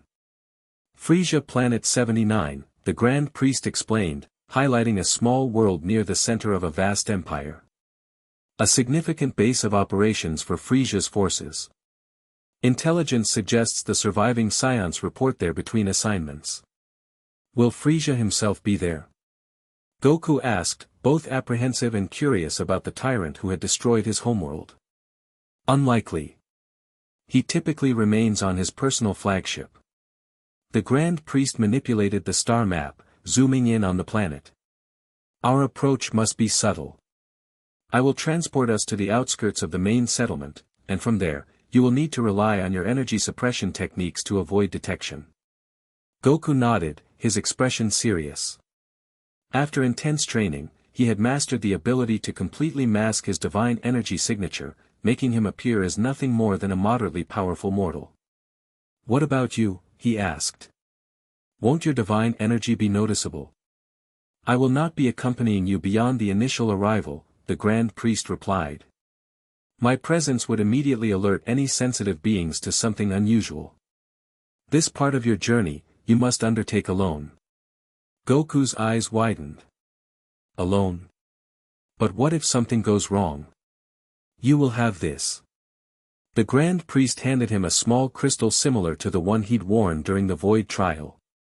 Break it, and I will retrieve you instantly. But understand, Goku, using it means abandoning the mission. Goku took the crystal, tucking it securely inside his GI. I won't need it. Such confidence, the Grand Priest noted with a small smile. Remember that pride is the downfall of many warriors, scion and divine alike. It's not pride, Goku protested. I just trust my training. As you should. But also trust your instincts for danger. The Grand Priest dismissed the star map. There's one more thing you should know before we depart. The scions you seek, particularly Prince Vegeta, may not welcome you. Prince Vegeta? Goku repeated. The son of the king you showed me in the archives? Yes. He was off-planet during its destruction, spared to serve Frisia. By all accounts, he harbors intense hatred for his master but has no choice but to obey. The Grand Priest's expression grew grave. He also holds strongly to scion pride and tradition. Your upbringing in the divine realm, completely separate from scion culture, may offend him deeply. Goku considered this. So he might attack me? It's a distinct possibility. Are you prepared to defend yourself against one of your own kind? If I have to, Goku said. But I won't hurt him unless there's no choice. He's one of the last of our people. The Grand Priest studied him for a moment, then nodded in approval. A wise approach. Now, let's review your cover story one final time. I'm a scion who was sent off-world as an infant but never completed my mission because my pod malfunctioned, Goku recited. I was raised on a distant planet by locals who didn't know what I was. I only recently discovered my heritage and came looking for others of my kind. And if asked about your unusual fighting style or abilities, I'll say I was trained by martial artists on my adopted world who helped me develop my natural scion abilities in unique ways. Good. The Grand Priest gestured, and Goku's clothing transformed. His training GI was replaced by standard scion armor, black and green battle suit with shoulder guards, white gloves, and boots. This will help you blend in, at least at first glance. Goku adjusted the unfamiliar armor, his tail unwrapping from his waist to swish freely behind him. How do I look? Like a Saiyan warrior, the Grand Priest replied. But remember who you truly are beneath that armor. I will. Goku straightened, ready for the mission. I won't forget anything you've taught me. Then let us proceed. The Grand Priest raised his hand, and reality bent around them, the divine realm fading as they transported across vast cosmic distances to their destination. Planet 79's atmosphere hit Goku like a physical blow, heavy with pollution and the acrid scent of industrial chemicals. They had arrived on a rocky outcropping overlooking a sprawling complex of buildings surrounded by landing pads filled with various spacecraft. Frisia's regional headquarters, the Grand Priest explained quietly. The settlement houses approximately 3,000 soldiers, administrators, and support personnel. Goku surveyed the scene, his enhanced vision picking out details despite the distance. Guards patrolled the perimeter, all wearing similar armor to his own but with different colorations. Scouters, devices he recognized from his studies, adorned many of their faces. Those will detect power levels, the Grand Priest warned, noticing Goku's attention on the scouters. Keep your energy suppressed at all times. I will. Goku looked at his mentor. So what now? I just walk in. Essentially, yes. The Grand Priest pointed to a side entrance with less security. That service gate is used by lower-ranking soldiers returning from assignments. With your armor and Saiyan appearance, you should be able to enter without immediate suspicion. And once I'm inside. Listen. Observe. The Saiyans have a reputation, soldiers will talk about them. Follow the conversations to locate them. The Grand Priest placed a hand on Goku's shoulder. Remember, your goal is information, not confrontation. Learn about your heritage, but do not reveal your true nature or training. Goku nodded, suddenly feeling the weight of the mission. This would be his first time truly alone among mortals, and dangerous ones at that. I'll be monitoring from a distance, the Grand Priest assured him. If you need extraction, don't hesitate to use the crystal. I won't fail, Goku promised. The Grand Priest studied him one last time. Trust your training, but also trust your heart. It has proven to be your greatest strength. With those parting words, the Grand Priest vanished, leaving Goku alone on the alien world.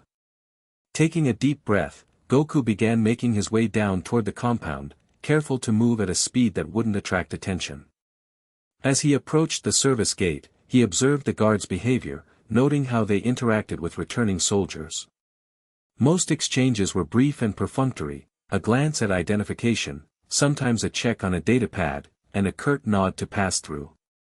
Goku didn't have identification, but he had something else, the Grand Priest's lessons in subtle energy manipulation. As he approached, he projected a small field of confusion around himself, not enough to seem suspicious but just enough to make the guard's mind skip over any irregularities. Identification, the guard asked mechanically as Goku reached the gate. Goku made a show of tapping a non-existent scouter. Lost it during the mission. Squad 7, just back from Sector 19. The guard frowned slightly, then shrugged. Get a replacement from processing. And next time, secure your equipment better. Yes, sir, Goku replied, mimicking the deferential tone he'd heard from other soldiers. Just like that, he was inside. The interior of the base was a maze of metallic corridors, bustling with activity. Soldiers of various alien species moved with purpose, while administrators in less militaristic attire supervised operations from raised platforms. The atmosphere was one of rigid efficiency tinged with fear. No one wanted to make mistakes in Frisia's organization. Goku moved confidently, as if he belonged, while keeping his senses alert for any mention of Saiyans. He made his way toward what appeared to be a common area where off-duty soldiers gathered. If anywhere would have gossip, it would be there. The common area turned out to be a large mess hall combined with recreational facilities. Dozens of soldiers sat at long tables, eating, drinking, and talking in various alien languages. Goku's divine training had included comprehensive language studies, allowing him to understand most of what he heard. He grabbed a tray of food to blend in and took a seat at a less crowded table, eating slowly while listening to conversations around him. New assignment roster posts tomorrow. Heard Chui's squad got decimated on that jungle planet. The Monkey Prince is back, did you see his face? Zarbon really worked him over this time. Goku's ears perked up at that last snippet. Monkey Prince, a derogatory reference to a scion, almost certainly Vegeta. He focused his attention on the speakers, 3 reptilian soldiers sitting nearby. Serves him right, one said. Always strutting around like he's special because Frieza keeps him as a pet. Careful, another cautioned. Scion hearing is better than yours. Want to end up like Orlin? The third soldier laughed. Orlin was an idiot. Challenged the prince directly. At least call him names behind his back like civilized people. Where is he anyway? The first asked. Healing tanks, where else? Him and his 2 scion lackeys just got back from that purge mission in the Eastern Quadrant. Healing tanks. That gave Goku a destination. He finished his meal quickly and left the mess hall, trying to look purposeful as he searched for the medical facilities. It didn't take long to locate them, a sterile white section markedly different from the industrial gray of the rest of the base. Guards stood at the entrance, but they were clearly there to keep people out, not in. This would be trickier than the main gate. Goku observed from a distance, noting the patterns of who was allowed entry. Medical personnel, obviously, but also officers of certain rank. He needed a distraction. Focusing on a power conduit running along the far wall, Goku sent a tiny pulse of energy into it, just enough to cause a minor short circuit. Sparks flew, and an alarm blared. The guards looked toward the disturbance, and in that moment of distraction, Goku slipped past them. Moving just fast enough to be a blur to normal vision. Inside, he quickly located a supply closet and ducked inside, calming his breathing as he listened to personnel rushing past to investigate the alarm. When things quieted, he emerged, now wearing a medical technician's coat he'd found hanging inside. The healing tank section was easy to find, a large chamber with several cylindrical tanks filled with greenish liquid. Most were empty, but 3 at the far end contained occupants. Goku approached cautiously, his heart racing as he realized he was about to see other scions for the first time. The first tank contained a massive, bald scion with a brutal face, even in unconsciousness. The second held a smaller scion with wild, shoulder-length hair. And the third? Prince Vegeta. Goku recognized him immediately from the archives, though this Vegeta was younger than the king he'd seen. Even floating in healing liquid, the prince's face held a pride and ferocity that seemed quintessentially scion. His tail floated behind him, just like Goku's own. A display beside each tank showed vital statistics and estimated completion times for the healing process. According to the readouts, all 3 would be fully recovered within an hour. Goku needed a plan. He couldn't simply wait here without arousing suspicion, but he needed, to speak with these scions. After considering his options, he approached a medical technician who was monitoring the tanks. "Excuse me," he said, projecting calm confidence. "I've been assigned to debrief the Scion squad once they're recovered. Where will they go after release?" The technician barely glanced at him. "Same as always. Prince Vegeta always demands immediate access to the training facilities after healing." Section 12, Combat Arena. "Thank you," Goku replied, already turning to leave.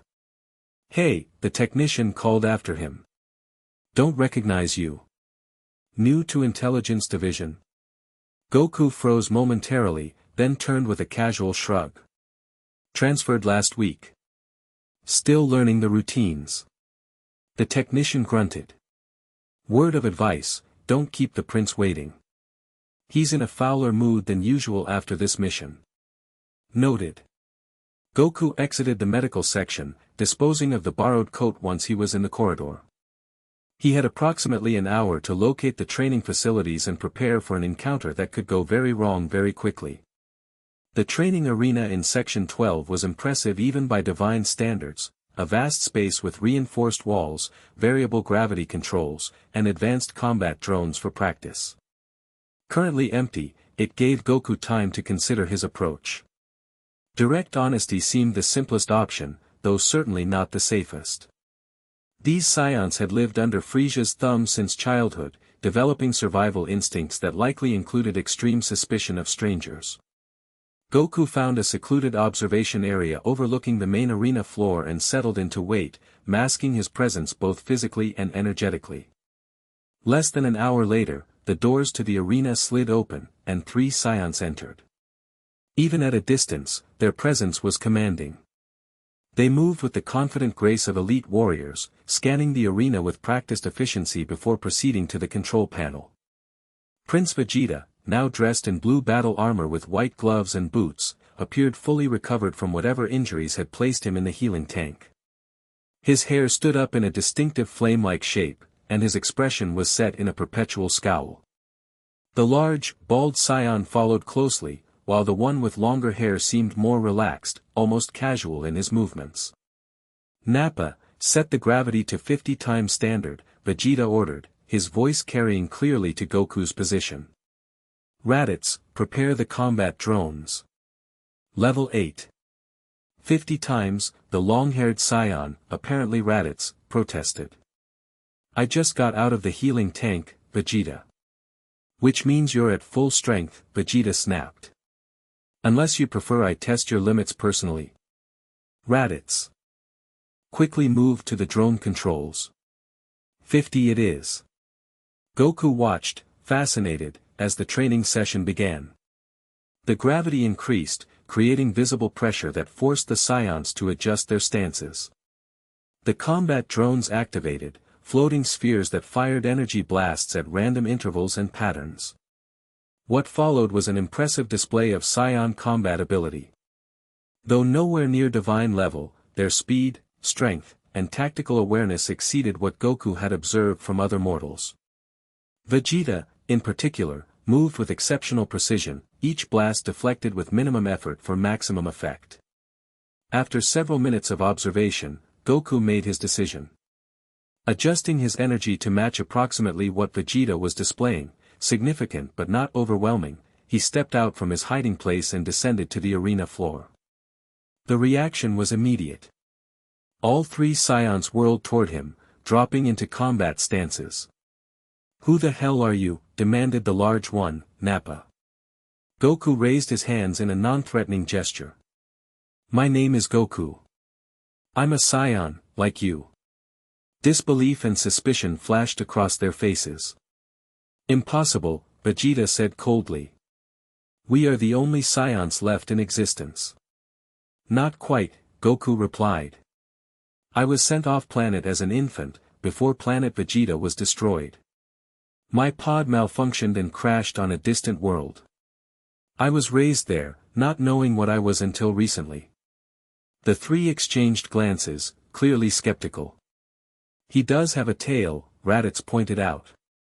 "Could be a trick," Nappa growled. "Frisia's got spies everywhere." Vegeta stepped forward, eyes narrowed as he studied Goku. "If you're truly scion, where is your scouter? Your proper uniform?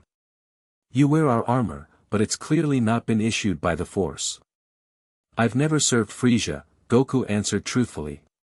"This armor was acquired when I learned about my heritage and came looking for others of my kind." "Convenient story," Vegeta scoffed. "And why would a lone scion risk coming to a Frisia base? We're not exactly welcomed with open arms in this empire." Goku met his gaze steadily. "Because I wanted to know where I came from. Who my people were." Vegeta repeated bitterly. "Past tense is correct. Frisia saw to that." A tense silence followed. Goku could feel the hostility radiating from the prince, but beneath it was something else, a desperate need to believe that another scion could exist, mixed with the fear of allowing himself to hope. Raditz broke the silence. What was your designated planet?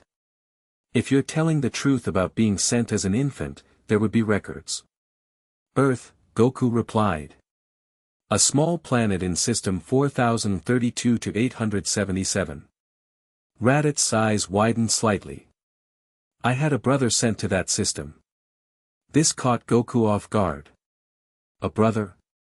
Yes, though he clearly failed his mission since the planet hasn't been conquered. Raditz studied Goku's features more carefully. You do resemble my father somewhat. Enough. Vegeta interrupted. His origins are irrelevant. What matters is his purpose here now. He turned back to Goku. If you are Saiyan, prove it. Fight me. The challenge was delivered with such natural authority that Goku almost agreed automatically. Then he remembered the Grand Priest's warnings about revealing his true abilities. I didn't come here to fight, he said carefully. Vegeta's laugh was harsh. Then you're definitely not Saiyan. Fighting is what we do. Goku sighed. Fine. But just a spar, to demonstrate my abilities. Vegeta smirked, dropping into a combat stance that screamed aggression. Nappa, shut down the drones and adjust gravity to normal. I want no distractions or excuses. The large Saiyan complied, and the pressure of enhanced gravity lifted. Raditz moved to the edge of the arena, his expression curious rather than hostile. Begin whenever you're ready, Vegeta said with mocking politeness. I'll even let you have the first move. Goku assessed the situation quickly.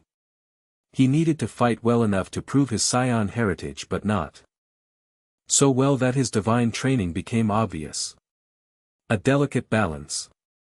He dropped into a modified stance, similar to Saiyan form but with subtle differences that could be attributed to foreign training. Then, without warning, he attacked. His speed was deliberately reduced but still impressive by mortal standards. Vegeta blocked his first punch with a forearm, eyes widening slightly at the impact. Not bad, the prince acknowledged before countering with a flurry of strikes. Goku defended, allowing some hits to land while avoiding others, creating the impression of a skilled but not invincible fighter. The exchange escalated quickly, both combatants increasing their speed and power as they tested each other's limits. Vegeta launched a powerful kick that Goku caught, using the prince's momentum to throw him across the arena. Vegeta recovered mid-air, landing on his feet with a smirk. You've had decent training, wherever you were raised, he admitted. But you've never faced a true elite Saiyan warrior. His aura flared as he released more of his power. The sudden increase caught Goku by surprise, not because it was beyond his capabilities, but because it revealed Vegeta was much stronger than his initial showing suggested. The prince had been holding back too. The next exchange was fiercer, with both fighters taking and delivering significant blows. Goku allowed himself to showcase more speed and strength, justifying it as responding to the challenge. Vegeta fought with impressive technical precision, each movement efficient and purpose-driven. But Goku noticed something else, a controlled rage that fueled every strike, as if the prince was battling not just his current opponent but years of accumulated hatred and resentment. After several minutes of intense combat, Vegeta leapt back, breathing heavily but looking exhilarated. You fight strangely, he observed. Your form is unlike any Saiyan technique I've seen. I told you, I was trained on another world, Goku replied, not even winded though he pretended to be. Vegeta studied him with newfound interest. Let's see how you handle energy attacks. Without warning, he thrust his palm forward, firing a powerful ki blast directly at Goku. Instead of dodging, Goku caught the energy in his hands, allowed it to swirl for a moment as if struggling to control it, then redirected it upward into the reinforced ceiling where it exploded harmlessly. All three Saiyans stared in shock. How did you do that? Raditz demanded. Energy control, Goku explained with a shrug. My teachers were experts in it. Vegeta's eyes narrowed.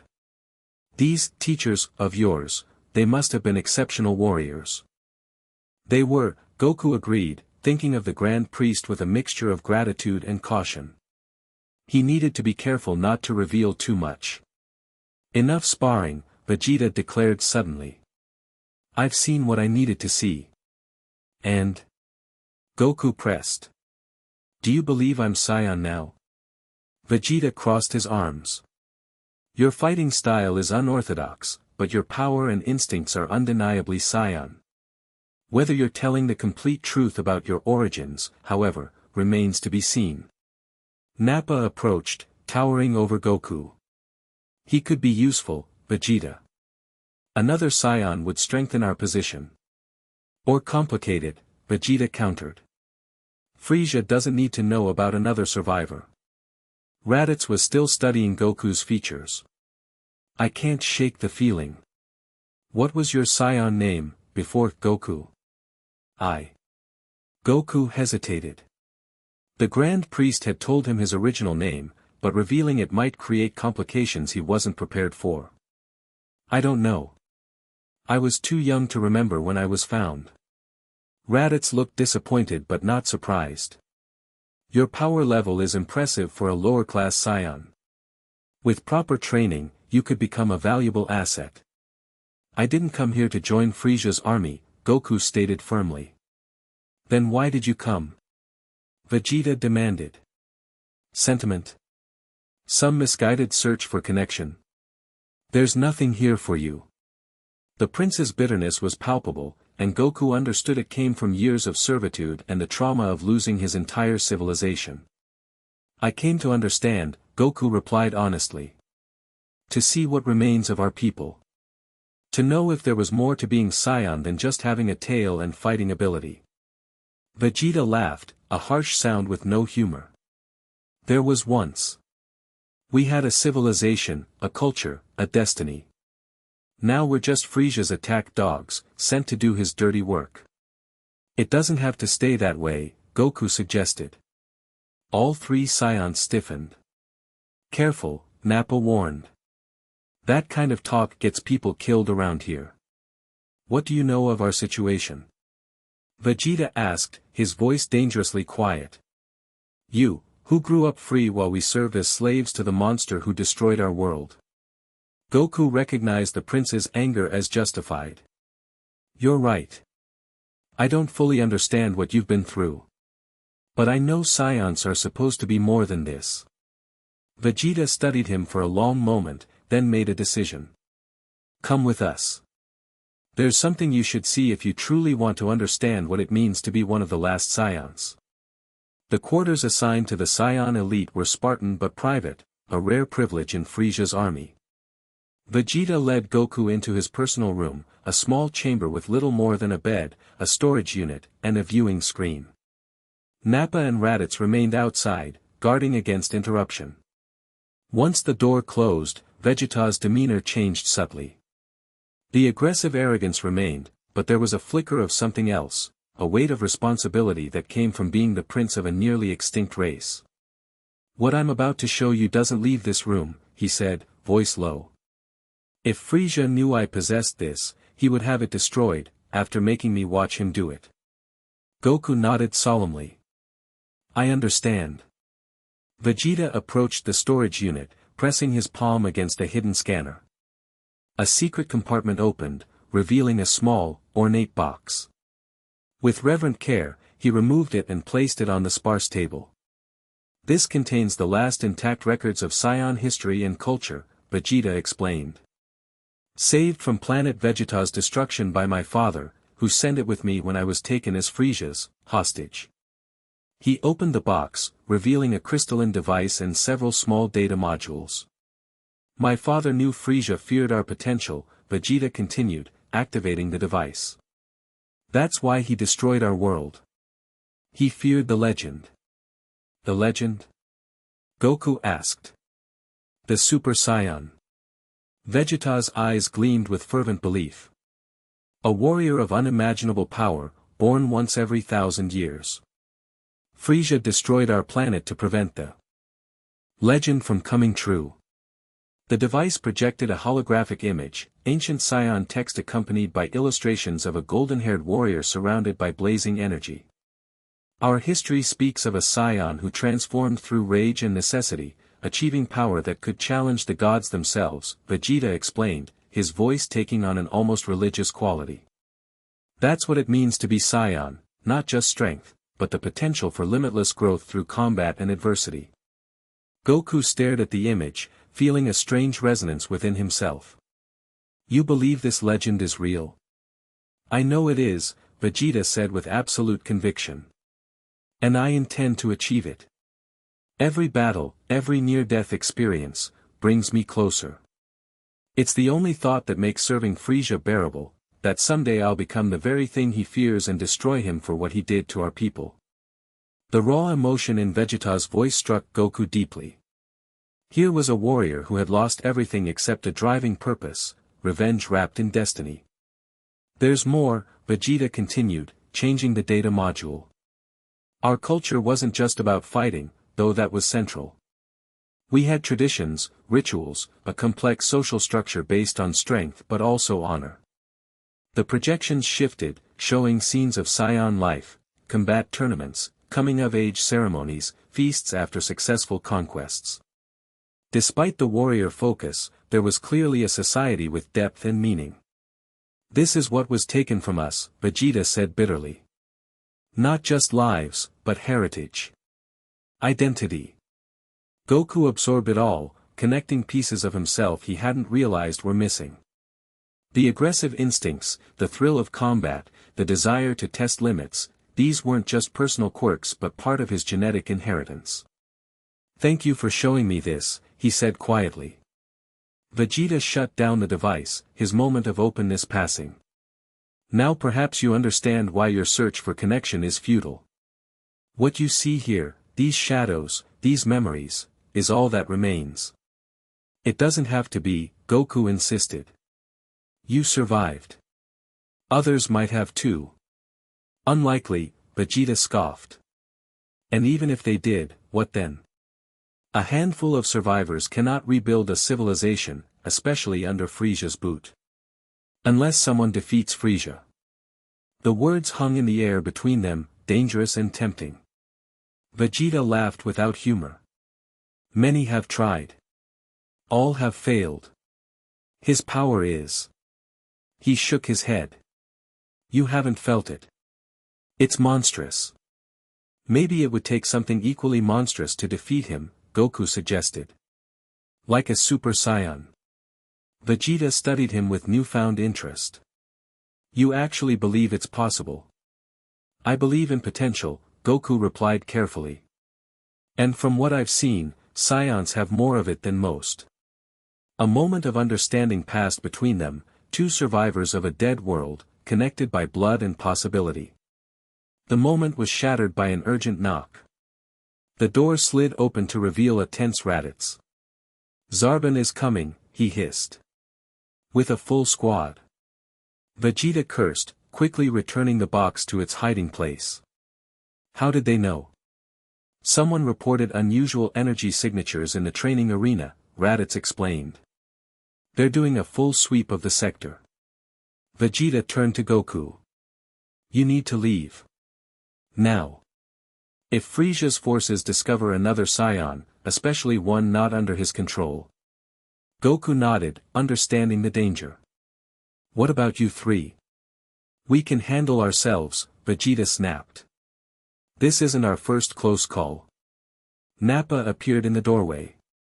They've sealed the sector exits. Standard procedure for security sweeps. Goku could feel the approach of several power signatures, one significantly stronger than the others, presumably this Zarbon person. Is there another way out? He asked. The ventilation system connects to the landing bay, Raditz suggested. But they'll be monitoring energy signatures. If you power up enough to blast through. I don't need to, Goku said, making a quick decision. He'd have to use some of his divine training, but in a way that could be attributed to unusual but not impossible techniques. He approached the wall where Raditz had indicated the ventilation access, placing his palm against it. Focusing carefully, he vibrated his energy at the exact frequency of the metal's molecular structure, causing it to temporarily weaken without any visible energy discharge. The metal softened, and he pushed through, creating an opening just large enough to slip through. All three scions stared in shock. "How did you?" Nappa began. "Energy control," Goku repeated his earlier explanation. "Look, there's no time. Which way to the landing bay?" Raditz recovered first. "Follow the main duct left until the third junction, then right for 2 more. You'll come out behind the fuel storage, which has minimal surveillance." Goku nodded, already slipping into the opening. "Thank you. All of you. For everything you showed me." "Wait," Vegeta called, uncharacteristic urgency in his voice. "Where will you go?" Goku hesitated. "There's a small blue planet called Earth. If you ever break free from Frisia, look for me there." Then he was gone, moving swiftly through the ventilation system as voices approached the Scion's quarters. Behind him, he heard Vegeta greeting someone with carefully controlled hostility, playing his part in the dangerous game of survival. The journey through the ventilation system was straightforward, and Goku emerged exactly where Raditz had indicated, behind massive fuel containers that shielded him from the main landing bay's surveillance. Now he faced a new challenge. He needed to appear to escape conventionally while actually using the crystal to contact the Grand Priest. Creating a diversion seemed the obvious solution. Goku surveyed the landing bay from his concealed position. Dozens of spacecraft sat in various states of readiness, from small scout ships to medium-sized troop transports. Security was tight but focused primarily on arrivals rather than departures. A plan formed quickly. Moving with carefully controlled speed, Goku darted between shadows until he reached a small, single-pilot vessel positioned near the bay doors. The ship appeared ready for launch, its systems in standby mode. Keeping his energy signature suppressed, Goku slipped inside the cockpit, quickly familiarizing himself with the controls. They were intuitive enough, designed for ease of use by various species in Frisia's diverse army. He powered up the engines, triggering immediate alarms throughout the facility. As expected, security forces rushed toward his position. Goku sealed the cockpit and activated the launch sequence, creating the perfect diversion. As the ship lifted off, drawing all attention and weapons fire, Goku slipped out through the emergency hatch at the bottom, dropping into the shadow of a larger vessel. In the chaos of trying to stop the apparently stolen ship, no one noticed a single figure moving rapidly toward the edge of the landing platform. Once clear of the immediate security perimeter, Goku found a momentarily unobserved position and quickly removed the crystal from his GI. With a sharp snap, he broke it in half. The effect was instantaneous. Reality seemed to fold around him, and suddenly the Grand Priest was there, his expression neutral as always. "Time to leave, I presume?" he asked calmly. "Yes," Goku confirmed. "I got what I came for, but my presence has been detected."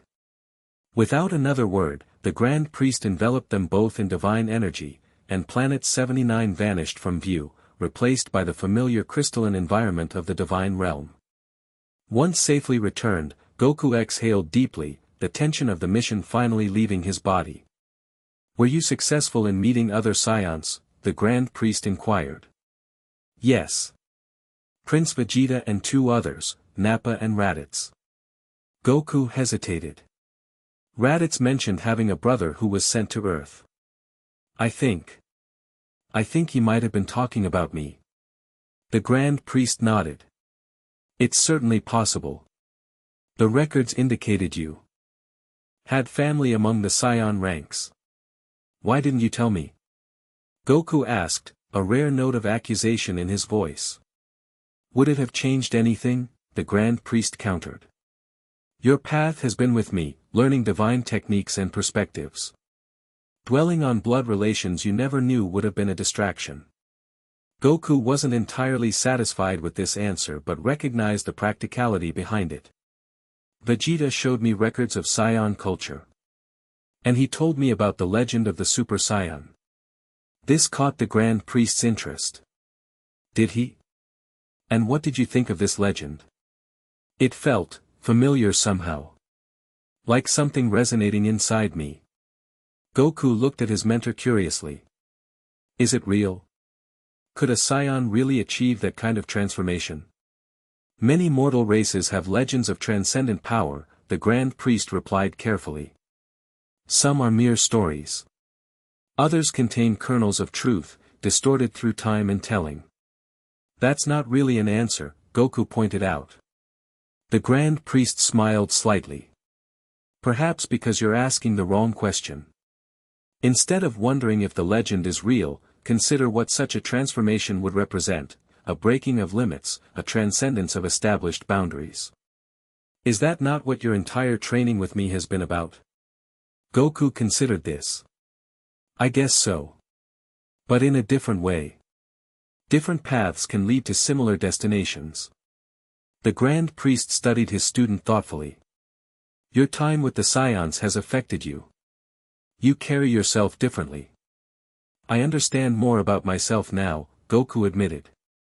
Parts of me that never made sense before, my love of fighting, the thrill I feel when facing a challenge, they're Saiyan traits.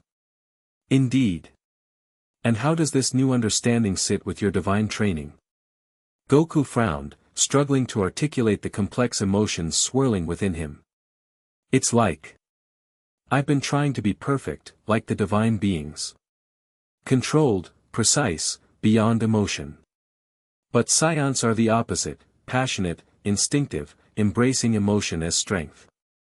And now, the Grand Priest prompted. Now I wonder if I've been fighting against my own nature instead of working with it, Goku said. Maybe the reason I sometimes struggle with divine techniques is because I'm trying to suppress my Saiyan side instead of integrating it. The Grand Priest's expression revealed nothing, but his voice carried approval. A profound insight. Perhaps this mission served its purpose better than I anticipated. There's something else, Goku added, his expression growing serious. Seeing Vegeta, Nappa, and Raditz, how they live under Frieza's control, what was taken from them, it made me angry. Really angry. Anger is a natural response to witnessing injustice, the Grand Priest acknowledged. But divine beings don't get angry, Goku pointed out. They observe, they maintain balance, but they don't interfere in mortal affairs like Frieza's empire. And this troubles you? Yes. Goku met his mentor's gaze directly. I've been trained with divine knowledge and techniques, but I'm still mortal, still Saiyan. I can't just watch suffering and do nothing.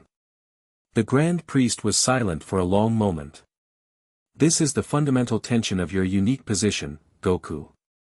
You exist between realms, with perspectives and powers from both. The detachment of divinity and the passion of mortality coexist within you. So what do I do with that?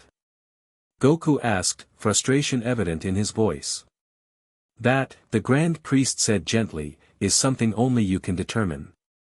It is, perhaps, the very reason you were brought here, to forge a new path that neither mortal nor divine beings could walk alone. Goku absorbed these words, feeling their weight and promise.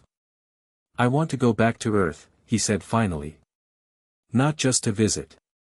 To spend time there, to understand the world that should have been my home. I expected as much, the Grand Priest replied. Your connection to that world was evident from your first visit. You're not going to try to stop me.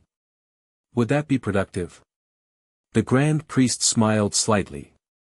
You have progressed beyond the point where I can simply dictate your path, Goku. Your training has reached a stage where experience beyond the divine realm is necessary for further growth. Relief and excitement flooded through Goku. Thank you. However, the Grand Priest cautioned, there are conditions. You must continue to suppress your divine energy while on Earth to avoid disrupting the mortal realm. And you must return periodically for continued training and assessment. I will, Goku promised eagerly. And one more thing. The Grand Priest's expression grew serious. Frieza now knows of your existence, if not your specific identity or capabilities. If you establish yourself on Earth, you may eventually draw his attention there. The warning sobered Goku immediately. I'll be careful. And I'll prepare to protect the planet if necessary. See that you do. The Grand Priest gestured, and Goku's Saiyan armor transformed back into the orange GI he had worn during their first Earth visit. When do you wish to depart? As soon as possible, Goku replied without hesitation. The Grand Priest nodded. Then let us prepare. Earth's defenders should gain a new champion by tomorrow's dawn. Bulma briefs yawned widely as she trudged up the mountain path, questioning her own sanity. For 2 months, she had been returning to this remote area whenever her research schedule allowed, searching for any sign of the strange alien boy who had literally run off with her. This is ridiculous, she muttered to herself, adjusting her backpack. He's probably halfway across the galaxy by now. Still, something about Goku had captured her scientific curiosity. An actual alien with demonstrable superhuman abilities, it was the discovery of a lifetime. And more than that, she'd liked him. Despite his obvious power, there had been a genuine friendliness to him that was rare in her experience. She reached the clearing where they had first met. The morning sun filtered through the trees, creating dappled patterns on the ground. Bulma sighed, dropping her backpack and sitting on a fallen log. Last time, she promised herself. If he doesn't show up today, I'm done playing alien hunter. Looking for me? Bulma nearly fell off the log as Goku's voice came from directly behind her. She whirled around to find him grinning, dressed in the same orange GI he'd worn during their brief meeting. You, she exclaimed, jumping to her feet. Where did you come from? I didn't hear anything. I just arrived, Goku replied, which was technically true. The Grand Priest had transported him to the exact coordinates moments earlier. Well, you certainly took your time, Bulma huffed, though she couldn't hide her smile. It's been months. Sorry about that. I had some things to take care of. Goku looked around the forest with obvious pleasure. It's good to be back. Bulma studied him curiously. Something seemed different, a new confidence in his bearing, perhaps, or a slight maturity in his features that hadn't been there before. So, she said, crossing her arms, did you find what you were looking for? Whatever made you run off so suddenly? I did, Goku confirmed. I learned more about my people, met others like me. But it made me realize something important. What's that? That I want to know this world better. Earth. His expression grew serious. I'm staying, Bulma. For a while, at least. Her eyes widened. Staying? Like, permanently? As permanently as anything is, Goku replied with a smile. I need somewhere to live, though. Any suggestions? Bulma stared at him, then burst into laughter. An alien from outer space with a monkey tail is asking me for housing advice. This is officially the weirdest conversation I've ever had. Is that a no? Goku asked, slightly confused by her reaction. It's an, are you serious? Bulma shook her head, still laughing. Look, if you're really planning to stay, you could come to West City. My family's compound has plenty of space, and my dad would flip to meet an actual alien. Your family wouldn't mind. Are you kidding? My father collects strays, mostly animals, but I'm sure he'd make an exception for an extraterrestrial. Bulma gave him an appraising look. Plus, having you around for research opportunities would be invaluable. Goku raised an eyebrow. Research opportunities? Non-invasive ones, Bulma clarified quickly. Just observational data, maybe some basic physiological comparisons to humans. Nothing weird, I promise. Goku considered the offer. The Grand Priest had suggested he immerse himself in Earth culture, and what better way than living with a human family? Plus, Bulma's scientific knowledge might prove useful if he needed to create cover stories for his abilities. Alright, he agreed. But I'll need to train regularly. Is there somewhere I could do that without drawing attention? We have private training facilities for testing combat equipment, Bulma said. You could use those. And there's plenty of wilderness outside the city for more, spectacular training. Perfect. Goku extended his hand, remembering the Earth custom of handshakes that the Grand Priest had taught him. Then it's a deal. Bulma shook his hand, then pulled out a capsule. I brought my air car today. We can head back to West City whenever you're ready. Actually. Goku looked up at the clear blue sky. Would you mind if we took a more scenic route? I'd like to see more of Earth. What did you have in mind? Goku grinned. How do you feel about flying? In the air car? That's what I was planning. No, Goku interrupted. I mean really flying. Before Bulma could question him further, he scooped her up and rose gently into the air, her startled yelp turning into amazement as they cleared the treetops. You can fly? She exclaimed, clinging tightly to his neck.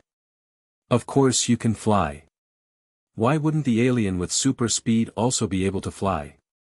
Goku laughed, the sound carrying on the mountain breeze.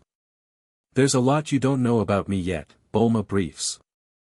Well, she replied, relaxing slightly as they soared higher, the breathtaking panorama of mountains and forests spreading below them. I guess we'll have plenty of time to change that. As they flew toward West City and the beginning of his new life on Earth, Goku felt a sense of rightness that transcended his divided heritage. Divine training and Saiyan instincts, celestial knowledge and mortal connections, perhaps he didn't need to choose between them. Perhaps his unique path lay in embracing both. Unknown to Goku and Bulma, far above Earth's atmosphere, a small Frisia Force scout ship emerged from hyperspace, its sensors scanning the planet's surface. Confirming.